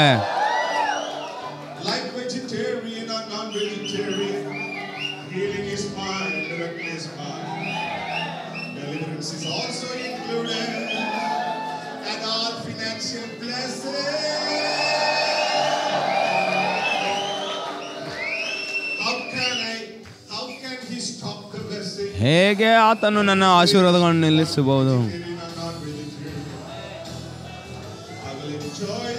ನಾನು ನನ್ನ ಒಂದು ಜೀವಿತವನ್ನು ಆನಂದಿಸುತ್ತೇನೆ, ಯಾಕಂದರೆ ನಾನು ಕ್ರಿಸ್ತನಲ್ಲಿದ್ದೇನೆ. Glory to god. ದೇವರಿಗೆ ಮಹಿಮೆ. ಹೌದು ಕರ್ತನೆ. ಈಗ ನನಗೆ ತಿಳಿದಿದೆ, ಪೌಲನು ಪ್ರಾರ್ಥನೆ ಮಾಡಿದನು ಒಂದು ಪ್ರಾರ್ಥನೆಯನ್ನು. ನಾನು ಪ್ರಾರ್ಥನೆ ಮಾಡುತ್ತೇನೆ, ನಿಮ್ಮ ಮನಸ್ಸು ಅದು ಬೆಳಕು ಹೊಂದಲಿ ಎಂಬುದಾಗಿ, ಪ್ರಕಾಶಿಸಲಿ ಎಂಬುದಾಗಿ. ನಮಗೆ ಜ್ಞಾನ ಬೇಕು. ಎಲ್ಲೋ ಯಾವಾಗ ನಾನು ಬರ್ತಾ ಇದ್ದೆ, ನಾನು ವಾಕ್ಯವನ್ನು ಓದಿದೆ ಮಗನೇ, ಎಲ್ಲ ಏನೆಲ್ಲ ನನ್ನದಾಗಿದೆಯೋ ಅದು ನಿಮ್ಮದಾಗಿದೆ. ಸ್ವಸ್ಥತೆ ನಿನ್ನದಾಗಿದೆ. ನನ್ನ ಭಾವನೆಗಳು ನಿನ್ನದಾಗಿದ್ದಾವೆ. ನನ್ನ ಅದ್ಭುತಗಳು ನಿನ್ನದಾಗಿದೆ. ನನ್ನ ಹಣವು ನಿನ್ನ ಹಣವಾಗಿದೆ. ಹನಿ ನನ್ನ ಮನಿಯು ನಿನ್ನ ಮನಿ ಆಗಿದೆ. ನನ್ನ ಹಣ ನಿನ್ನ ಹಣ ಆಗಿದೆ. ನನ್ನ ಆನಂದ ನಿನ್ನ ಆನಂದವಾಗಿದೆ. ನನ್ನ ಲೋಕವು ನಿನ್ನ ಲೋಕವಾಗಿದೆ. ರಾಜ್ಯವು ನಿನ್ನದಾಗಿದೆ. ಬಲವು ನಿನ್ನದಾಗಿದೆ. ನಾನು ನನ್ನ ಬಲವನ್ನು ನಿನಗೆ ಕೊಡುತ್ತೇನೆ. ನನ್ನ ಅಧಿಕಾರವನ್ನು ನಿನಗೆ ಕೊಡುತ್ತೇನೆ. ನೀನು ಸ್ವಸ್ಥತೆ ಪಡಿಸುವವನಾಗಿದೀಯಾ? ನನ್ನ ಬದಲಾಗಿ ನೀನು ಹೋಗು, ನೀನು ಗುಣಪಡಿಸು, ನೀನು ಅದ್ಭುತಗಳನ್ನು ಮಾಡು, ಯಾಕಂದರೆ ನೀನು ಅದ್ಭುತವಾಗಿದೆ. ಏಷಾಯ 8:18 ಹೇಳುತ್ತದೆ, ನೀನು ಅದ್ಭುತವಾಗಿದೆ ಎಂಬುದಾಗಿ. ಹಲ್ಲೆಲೂಯ. ಎಲ್ಲರೂ ಹೇಳ್ರಿ, ನಾನು ಅದ್ಭುತವಾಗಿದ್ದೇನೆ ಎಂಬುದಾಗಿ. ನಾನು ಅದ್ಭುತವಾಗಿದ್ದೇನೆ. ನಾನು ಬಿರುಗಾಳಿ ಆಗಿದ್ದೇನೆ. ನಾನು ಅದ್ಭುತವಾಗಿದ್ದೇನೆ. ಶೈತಾನನೇ ಕೇಳು, ಕೇಳು. ಶೈತಾನನೇ ಕೇಳು, ನಾನು ಅದ್ಭುತವಾಗಿದ್ದೇನೆ. ಅದು ನನ್ನ ಒಂದು ಬಿರುಗಾಳಿ ಆಗಿದೆ.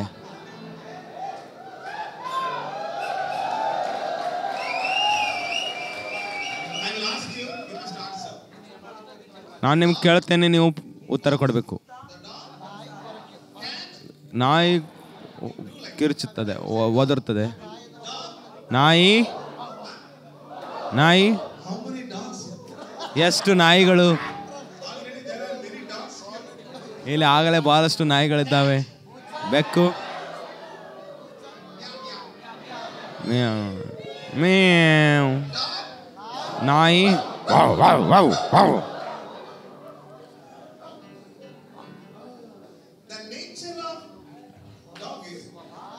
ನಾಯಿಯ ಒಂದು ಸ್ವಭಾವವು, ನಾಯಿಯ ಒಂದು ಭಾಷೆಯು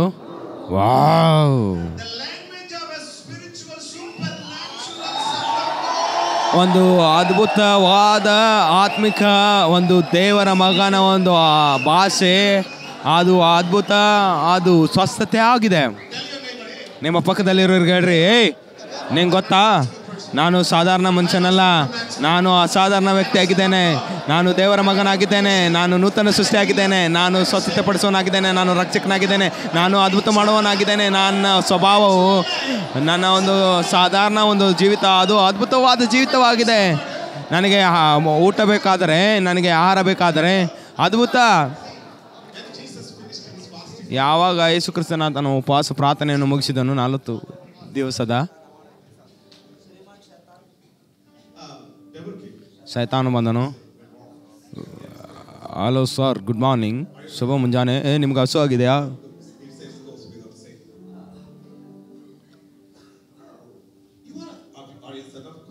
ನೀನು ದೇವರ ಮಗನಾಗಿದೀಯಾ? ನೀನು ದೇವರ ಮಗನಾಗಿದ್ದಾರೆ. ಯಾಕೆ ನೀನು ಈ ಕಲ್ಲನ್ನು ರೊಟ್ಟಿಯಾಗಿ ಮಾಡಬಾರದು? ಯಾಕಂದರೆ ನೀನು ಅದ್ಭುತ ಮಾಡುವವನಾಗಿದ್ದೀಯಾ? ಯೇಸು ಕ್ರಿಸ್ತನು ಹೇಳಿದನು, ಮನುಷ್ಯನು ಬರೀ ರೊಟ್ಟಿ ತಿಂದ ಮಾತ್ರದಿಂದ ಬದುಕೋದಿಲ್ಲ. ಬರೀ ಪರೋಟದಿಂದ ಮಾತ್ರ ಅಲ್ಲ, ಚಪಾತಿದಿಂದ ಮಾತ್ರ ಅಲ್ಲ, ಚಿಕನ್ 65 ಮಾತ್ರವಲ್ಲ,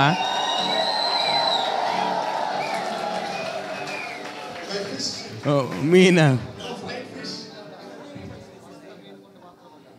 ಆದರೆ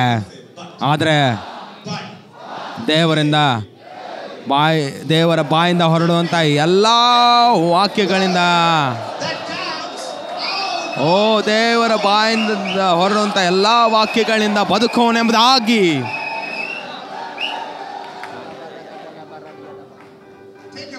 ನಿಮ್ಮ ಸತ್ಯವೇದವನ್ನು ತೆಗೆದುಕೊಡ್ರಿ. ನಾನು ದೇವರನ್ನು ಹೊಂದಿಕೊಂಡು ಹೋಗುತ್ತೇನೆ ಮತ್ತು ಆತನ ವಾಕ್ಯವನ್ನು ಹೊಂದಿಕೊಂಡು ಹೋಗುತ್ತೇನೆ. ಎಲ್ಲ ಕಡೆ ಅದು ಅದ್ಭುತವಾಗಿದೆ. ಇದು ನನ್ನ ಒಂದು ಆಹಾರವಾಗಿದೆ. ಆಮೇನ್. ಅದಕ್ಕೋಸ್ಕರ ಕೇಳ್ರಿ,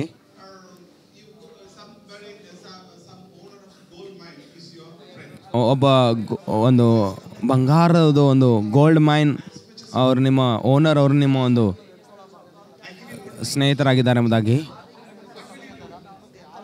ಅವ್ರು ನಿಮಗೆ ಅರ್ಧ ಗಂಟೆ ಕೊಡುತ್ತೇನೆ ಎಂಬುದಾಗಿ ಹೇಳೋದಾದರೆ ಓ ನನಗೆ ಬೇಡ, ನಾನು ಅದನ್ನೆಲ್ಲ ಕೂಡಿಸಿ ಇಟ್ಟುಕೊಳ್ಬೇಕು, ಅದಕ್ಕೋಸ್ಕರ ನಂಗೆ ಬೇಡ ಅಂದಾಗ ಹೇಳ್ತಾರೆ. ನಿಮ್ಗೆ ಎಷ್ಟು ಜನ ಗೊತ್ತು? ಜೋ ಎಲುಕಾಸ್ ಜ್ಯುವೆಲ್ಲರಿ, ಅದಕ್ಕೋಸ್ಕರ ಕೇರಳ, ದುಬೈ, ಬಂಗಾರ ಜ್ಯುವೆಲ್ಲರಿ. ನಿಮ್ಮ ಸ್ನೇಹಿತರಲ್ಲಿದ್ದಾರೆ, ನಾನು ನಿನ್ನನ್ನು ಭಾಳ ಪ್ರೀತಿಸ್ತೇನೆ, ನಿಮಗೆ ಏನೆಲ್ಲ ಬೇಕು ಅದನ್ನೆಲ್ಲ ತೆಗೆದುಕೊ, ನಾನು 10 ನಿಮಿಷ ಕೊಡ್ತೇನೆ ನಿಮಗೆ ಎಂಬುದಾಗಿ.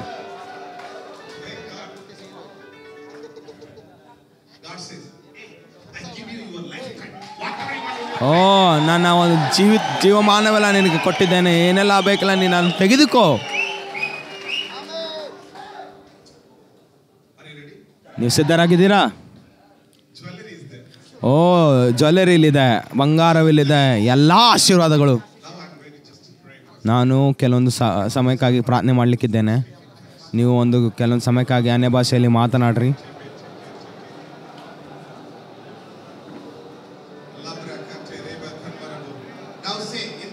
ಈಗ ಹೇಳ್ರಿ, ಯೇಸುವಿನ ನಾಮದಲ್ಲಿ ಎಲ್ಲ ದೇವರ ಪ್ರಸನ್ನತೆ, ಎಲ್ಲ ಅಭಿಷೇಕ ಈಗ ನನ್ನ ಆತ್ಮದಿಂದ ಎದ್ದೇಳಿ ಪವಿತ್ರಾತ್ಮನ ಮೂಲಕ, ಪವಿತ್ರಾತ್ಮನೇ ನನ್ನನ್ನು ತುಂಬಿಸು.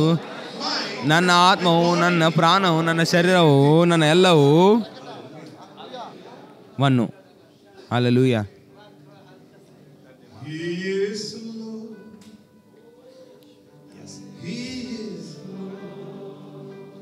He is risen from the dead. He is Lord. Every knee shall bow. Every knee shall bow. Every tongue confess that Jesus Christ is Lord. Just for a time. ಕೆಲವೊಂದು ಸಮಯಕ್ಕಾಗಿ ನಾವು ದೇವರ ಪ್ರಸನ್ನತೆಯಲ್ಲಿ ನಿಂತುಕೊಳ್ಳಿಕ್ಕಿದ್ದೇವೆ.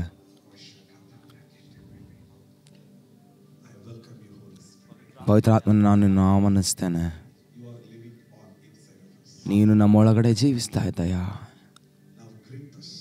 ಈಗ ನಮ್ಮನ್ನು ಹಿಡಿದುಕೋ. ನಮ್ಮ ಆತ್ಮ, ಪ್ರಾಣಾತ್ಮ, ಶರೀರವನ್ನು ನಿಯಂತ್ರಿಸಿದು. ನೀನು ನಮ್ಮೊಳಗಡೆಯಿಂದ ಜೀವಿಸು ಸ್ವಾಮಿ. ನಿನ್ನ ಒಂದು ಬಲವುಳ್ಳ ಉಪಸ್ಥಿತಿಯಿಂದ, ಪ್ರಸನ್ನತೆಯಿಂದ ನಮ್ಮನ್ನು ತುಂಬಿಸು. ಪವಿತ್ರಾತ್ಮನೇ, ಇದು ನಿಮ್ಮ ಸಮಯವಾಗಿದೆ. ಎದ್ದೇಳು.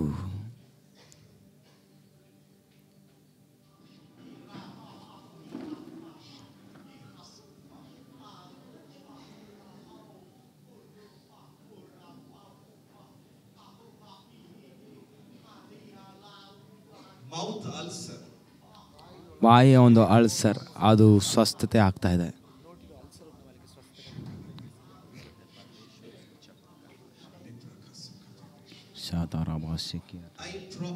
ಕಣ್ಣಿನ ಒಂದು ಸಮಸ್ಯೆಗಳು ದೇವರು ನನಗೆ ತೋರಿಸುವ ಹಾಗೆ ನಾನು ಹೇಳ್ತಾ ಇದ್ದಾನೆ. ನಾನು ಹೇಳುವಾಗ ಅದು ಗುಣವಾಗ್ತಾ ಇದೆ.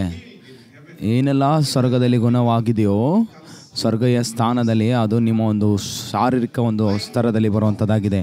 ಎಲ್ಲ ಕಣ್ಣಿನ ಒಂದು ಸಮಸ್ಯೆಗಳು ಯೇಸು ಕ್ರಿಸ್ತನ ನಾಮದಲ್ಲಿ ಸ್ತೋತ್ರ, ಸ್ವಸ್ಥತೆಗಾಗಿ.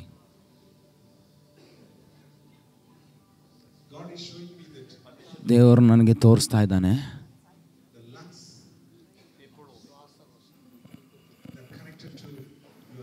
ಒಂದು ಶ್ವಾಸಕೋಶ, ಆ ಒಂದು ನಾಳಗಳು, ಆ ಒಂದು ಆಹಾರದ ನಾಳಗಳು, ಬಾಲವುಳ್ಳ ಒಂದು ಸ್ವಸ್ಥತೆ ಅಲ್ಲಿ ಆಗ್ತಾ ಇದೆ. ಕೆಲವೊಬ್ಬರಿಗೆ 25 ವರ್ಷಗಳಿಂದ ಆ ಒಂದು ಸ್ಥಳದಲ್ಲಿ ಸಮಸ್ಯೆ ಇದೆ. ದೇವರ ಬಲವು ಬಿಡುಗಡೆ ಆಗ್ತಾ ಇದೆ. ಅದು ಸೂಕ್ಷ್ಮವಾಗಿ ಗುಣವಾಗ್ತಾ ಇದೆ.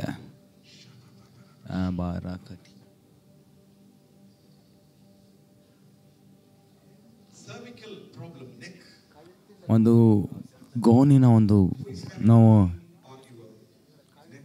ಯಾರಿಗೆಲ್ಲ ನಿಮ್ಮ ಒಂದು ಸರ್ವಿಕಲ್ ಏರಿಯಾದಲ್ಲಿ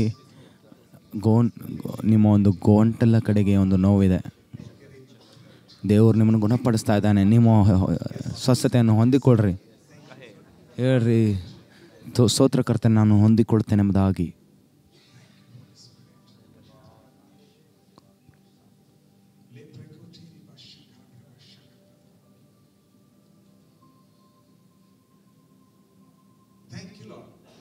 ಸ್ತೋತ್ರಕರ್ತನೆ, ಕ್ಯಾನ್ಸರ್ಗಳನ್ನು ಗುಣಪಡಿಸಿದ್ದಕ್ಕಾಗಿ.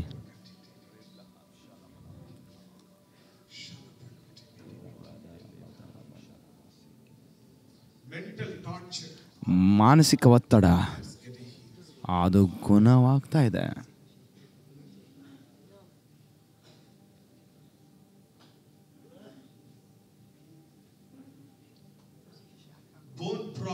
ಈ ಎಲುಬಿನ ಸಮಸ್ಯೆಗಳು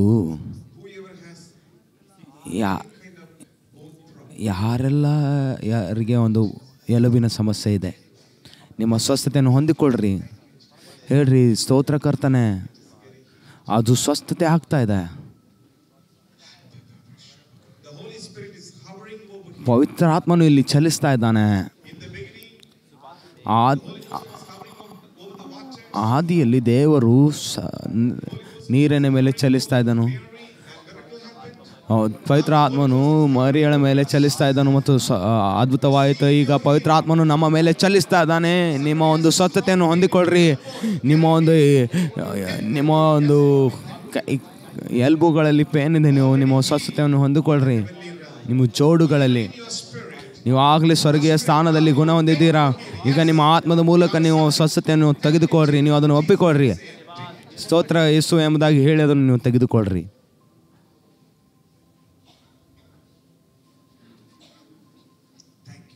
ಸ್ತೋತ್ರ, ಸ್ತೋತ್ರ ಯೇಸುವೆ. ಸ್ವಸ್ಥತೆಗಾಗಿ ಸ್ತೋತ್ರ ಯೇಸುವೆ.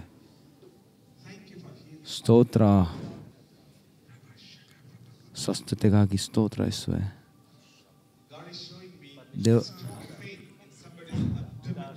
ದೇವರು ನನಗೆ ತೋರಿಸ್ತಾ ಇದ್ದಾನೆ. ಯಾರೋ ಒಂದು ಹೊಟ್ಟೆಯಲ್ಲಿ ಬಾಲವುಳ್ಳ ಒಂದು ನೋವನ್ನು ನನಗೆ ತೋರಿಸ್ತಾ ಇದ್ದಾನೆ. ಆದರೆ ದೇವರು ಈಗ ಒಂದು ಸ್ವಸ್ಥತೆ ಅಭಿಷೇಕವನ್ನು ಬಿಡುಗಡೆ ಮಾಡ್ತಾ ಇದ್ದಾನೆ. ನೀವು ನಿಮ್ಮ ಸ್ವಸ್ಥತೆಯನ್ನು ಹೊಂದಿಕೊಳ್ಳ್ರಿ. ಹೌದು ದೇವರೇ, ನಾನು ನಿಮಗೆ ಸ್ತೋತ್ರ ಸಲ್ಲಿಸ್ತಾ ಇದ್ದೇನೆ, ನಾನು ಆ ಸ್ವಸ್ಥತೆಯನ್ನು ಹೊಂದಿಕೊಳ್ತಾ ಇದ್ದೇನೆ ಎಂಬುದಾಗಿ ಹೇಳಿ ನೀವು ನಿಮ್ಮ ಸ್ವಸ್ಥತೆಯನ್ನು ಹೊಂದಿಕೊಳ್ಳ್ರಿ.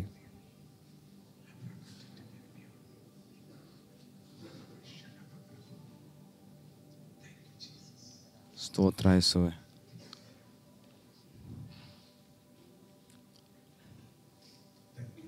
ಸ್ತೋತ್ರ ಯೇಸುವೆ.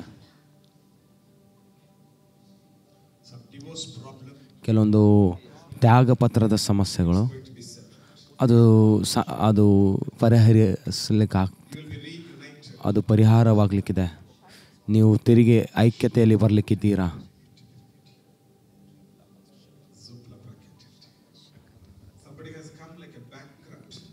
ಕೆಲವೊಂದು ಜನ ಅವರು ಹಣವನ್ನು ಕಳೆದುಕೊಂಡು ಬಂದಿದ್ದೀರಾ. ಭಾಳಷ್ಟು ಕಡಿಮೆ ಒಂದು ಹಣದೊಂದಿಗೆ ನೀವು ಇಲ್ಲಿ ಬಂದಿದ್ದೀರಾ. ಆದರೆ ದೇವರು ಒಂದು ಅಭಿವೃದ್ಧಿ ಅಭಿಷೇಕವನ್ನು ಬಿಡುಗಡೆ ಮಾಡ್ತಾ ಇದ್ದಾನೆ.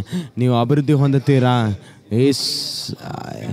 ಯಾಕೋಬನ ಹಾಗೆ ನೀವು ಅಭಿವೃದ್ಧಿ ಹೊಂದುತ್ತೀರಾ.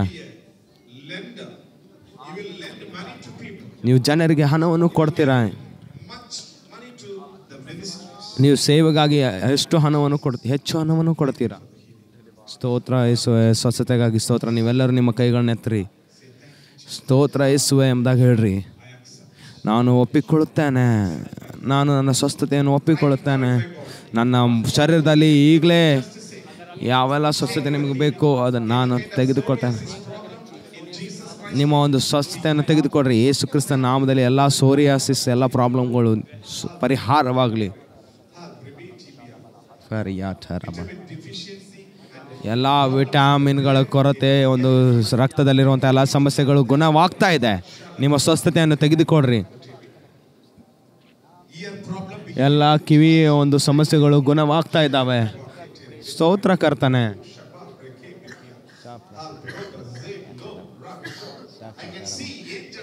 ನಾನು ನೋಡ್ತಾ ಇದ್ದೇನೆ, ದೇವದೂತರು ಇಲ್ಲಿ ಬರ್ತಾ ಇದ್ದಾರೆ ಮತ್ತು ಹೋಗ್ತಾ ಇದ್ದಾರೆ.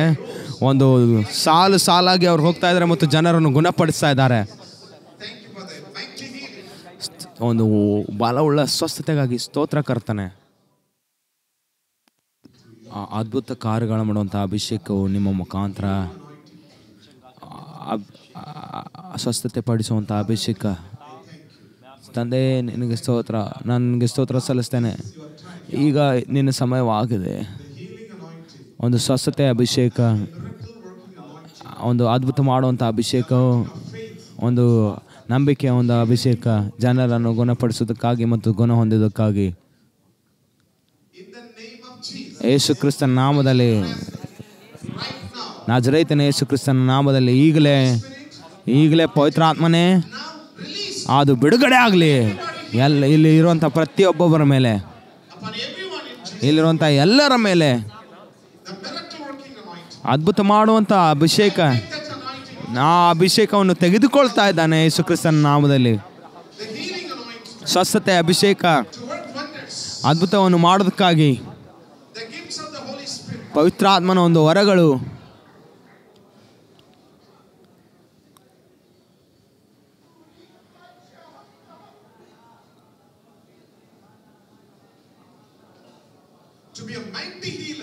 ಒಂದು ಬಲವುಳ್ಳ ಸ್ವಸ್ಥತೆ ಪಡಿಸುವನಾಗಿ, ಒಂದು ಬಲವುಳ್ಳ ಅದ್ಭುತ ದೇವರು ನಿಮಗೆ ಹೇಳಬೇಕೆಂಬುದಾಗಿ ಹೇಳ್ತಾ ಇದ್ದಾನೆ. ಆ ಒಂದು ಅಭಿಷೇಕವು ನಿಮ್ಮ ಮೇಲೆ ಅದು ಹರಿತಾ ಇದೆ. ಪವಿತ್ರ ಆತ್ಮನು ಆ ಅಭಿಷೇಕವನ್ನು ಬಿಡುಗಡೆ ಮಾಡ್ತಾ ಇದ್ದಾನೆ. ನಿಮ್ಮನ್ನು ಸಿದ್ಧಪಡಿಸೋದಕ್ಕಾಗಿ, ನಿಮ್ಮನ್ನು ಹಿಡಿಸೋದಕ್ಕಾಗಿ ನೀವೆಲ್ಲೆಲ್ಲ ಹೋಗ್ತಿರೋ ಒಂದು ಬಲವುಳ್ಳ ಒಂದು ಅದ್ಭುತ ಕಾರ್ಯವನ್ನು ಮಾಡುವವರಾಗಿ ಆ ಒಂದು ಸ್ವಸ್ಥತೆಯ ಅಭಿಷೇಕ ಅದು ಬಿಡುಗಡೆ ಆಗಲಿ ಎಲ್ಲರ ಮೇಲೆ. ಯಾರೆಲ್ಲ ನೀವು ಇದ್ದಿದ್ದೀರೋ ಒಂದು ವಿಶೇಷ ಅಭಿಷೇಕಕ್ಕಾಗಿ, ಅದರಲ್ಲಿ ನೀವು ಒಂದು ಸ್ಪೆಷಲಿಸ್ಟ್ ಆಗಲಿಕ್ಕೆ, ವಿಶೇಷವಾಗಿರೋದಕ್ಕಾಗಿ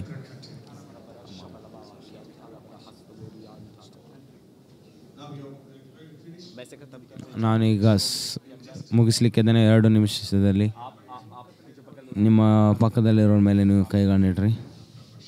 ಶಾಬ್ರಾ ಕಟಿಯಾರ ಬಾಸ್ ಇಬ್ಬರಾಗಿ ಶಾಕಟಿಯಾರ ಬಾಸ್ ಕ್ಯಾಟರಬ ನಾವು ಪ್ರಾರ್ಥನೆ ಮಾಡಲಿಕ್ಕಿದ್ದೇವೆ. ನೀವು ಬರೀ ಘೋಷಣೆ ಮಾಡಿರಿ.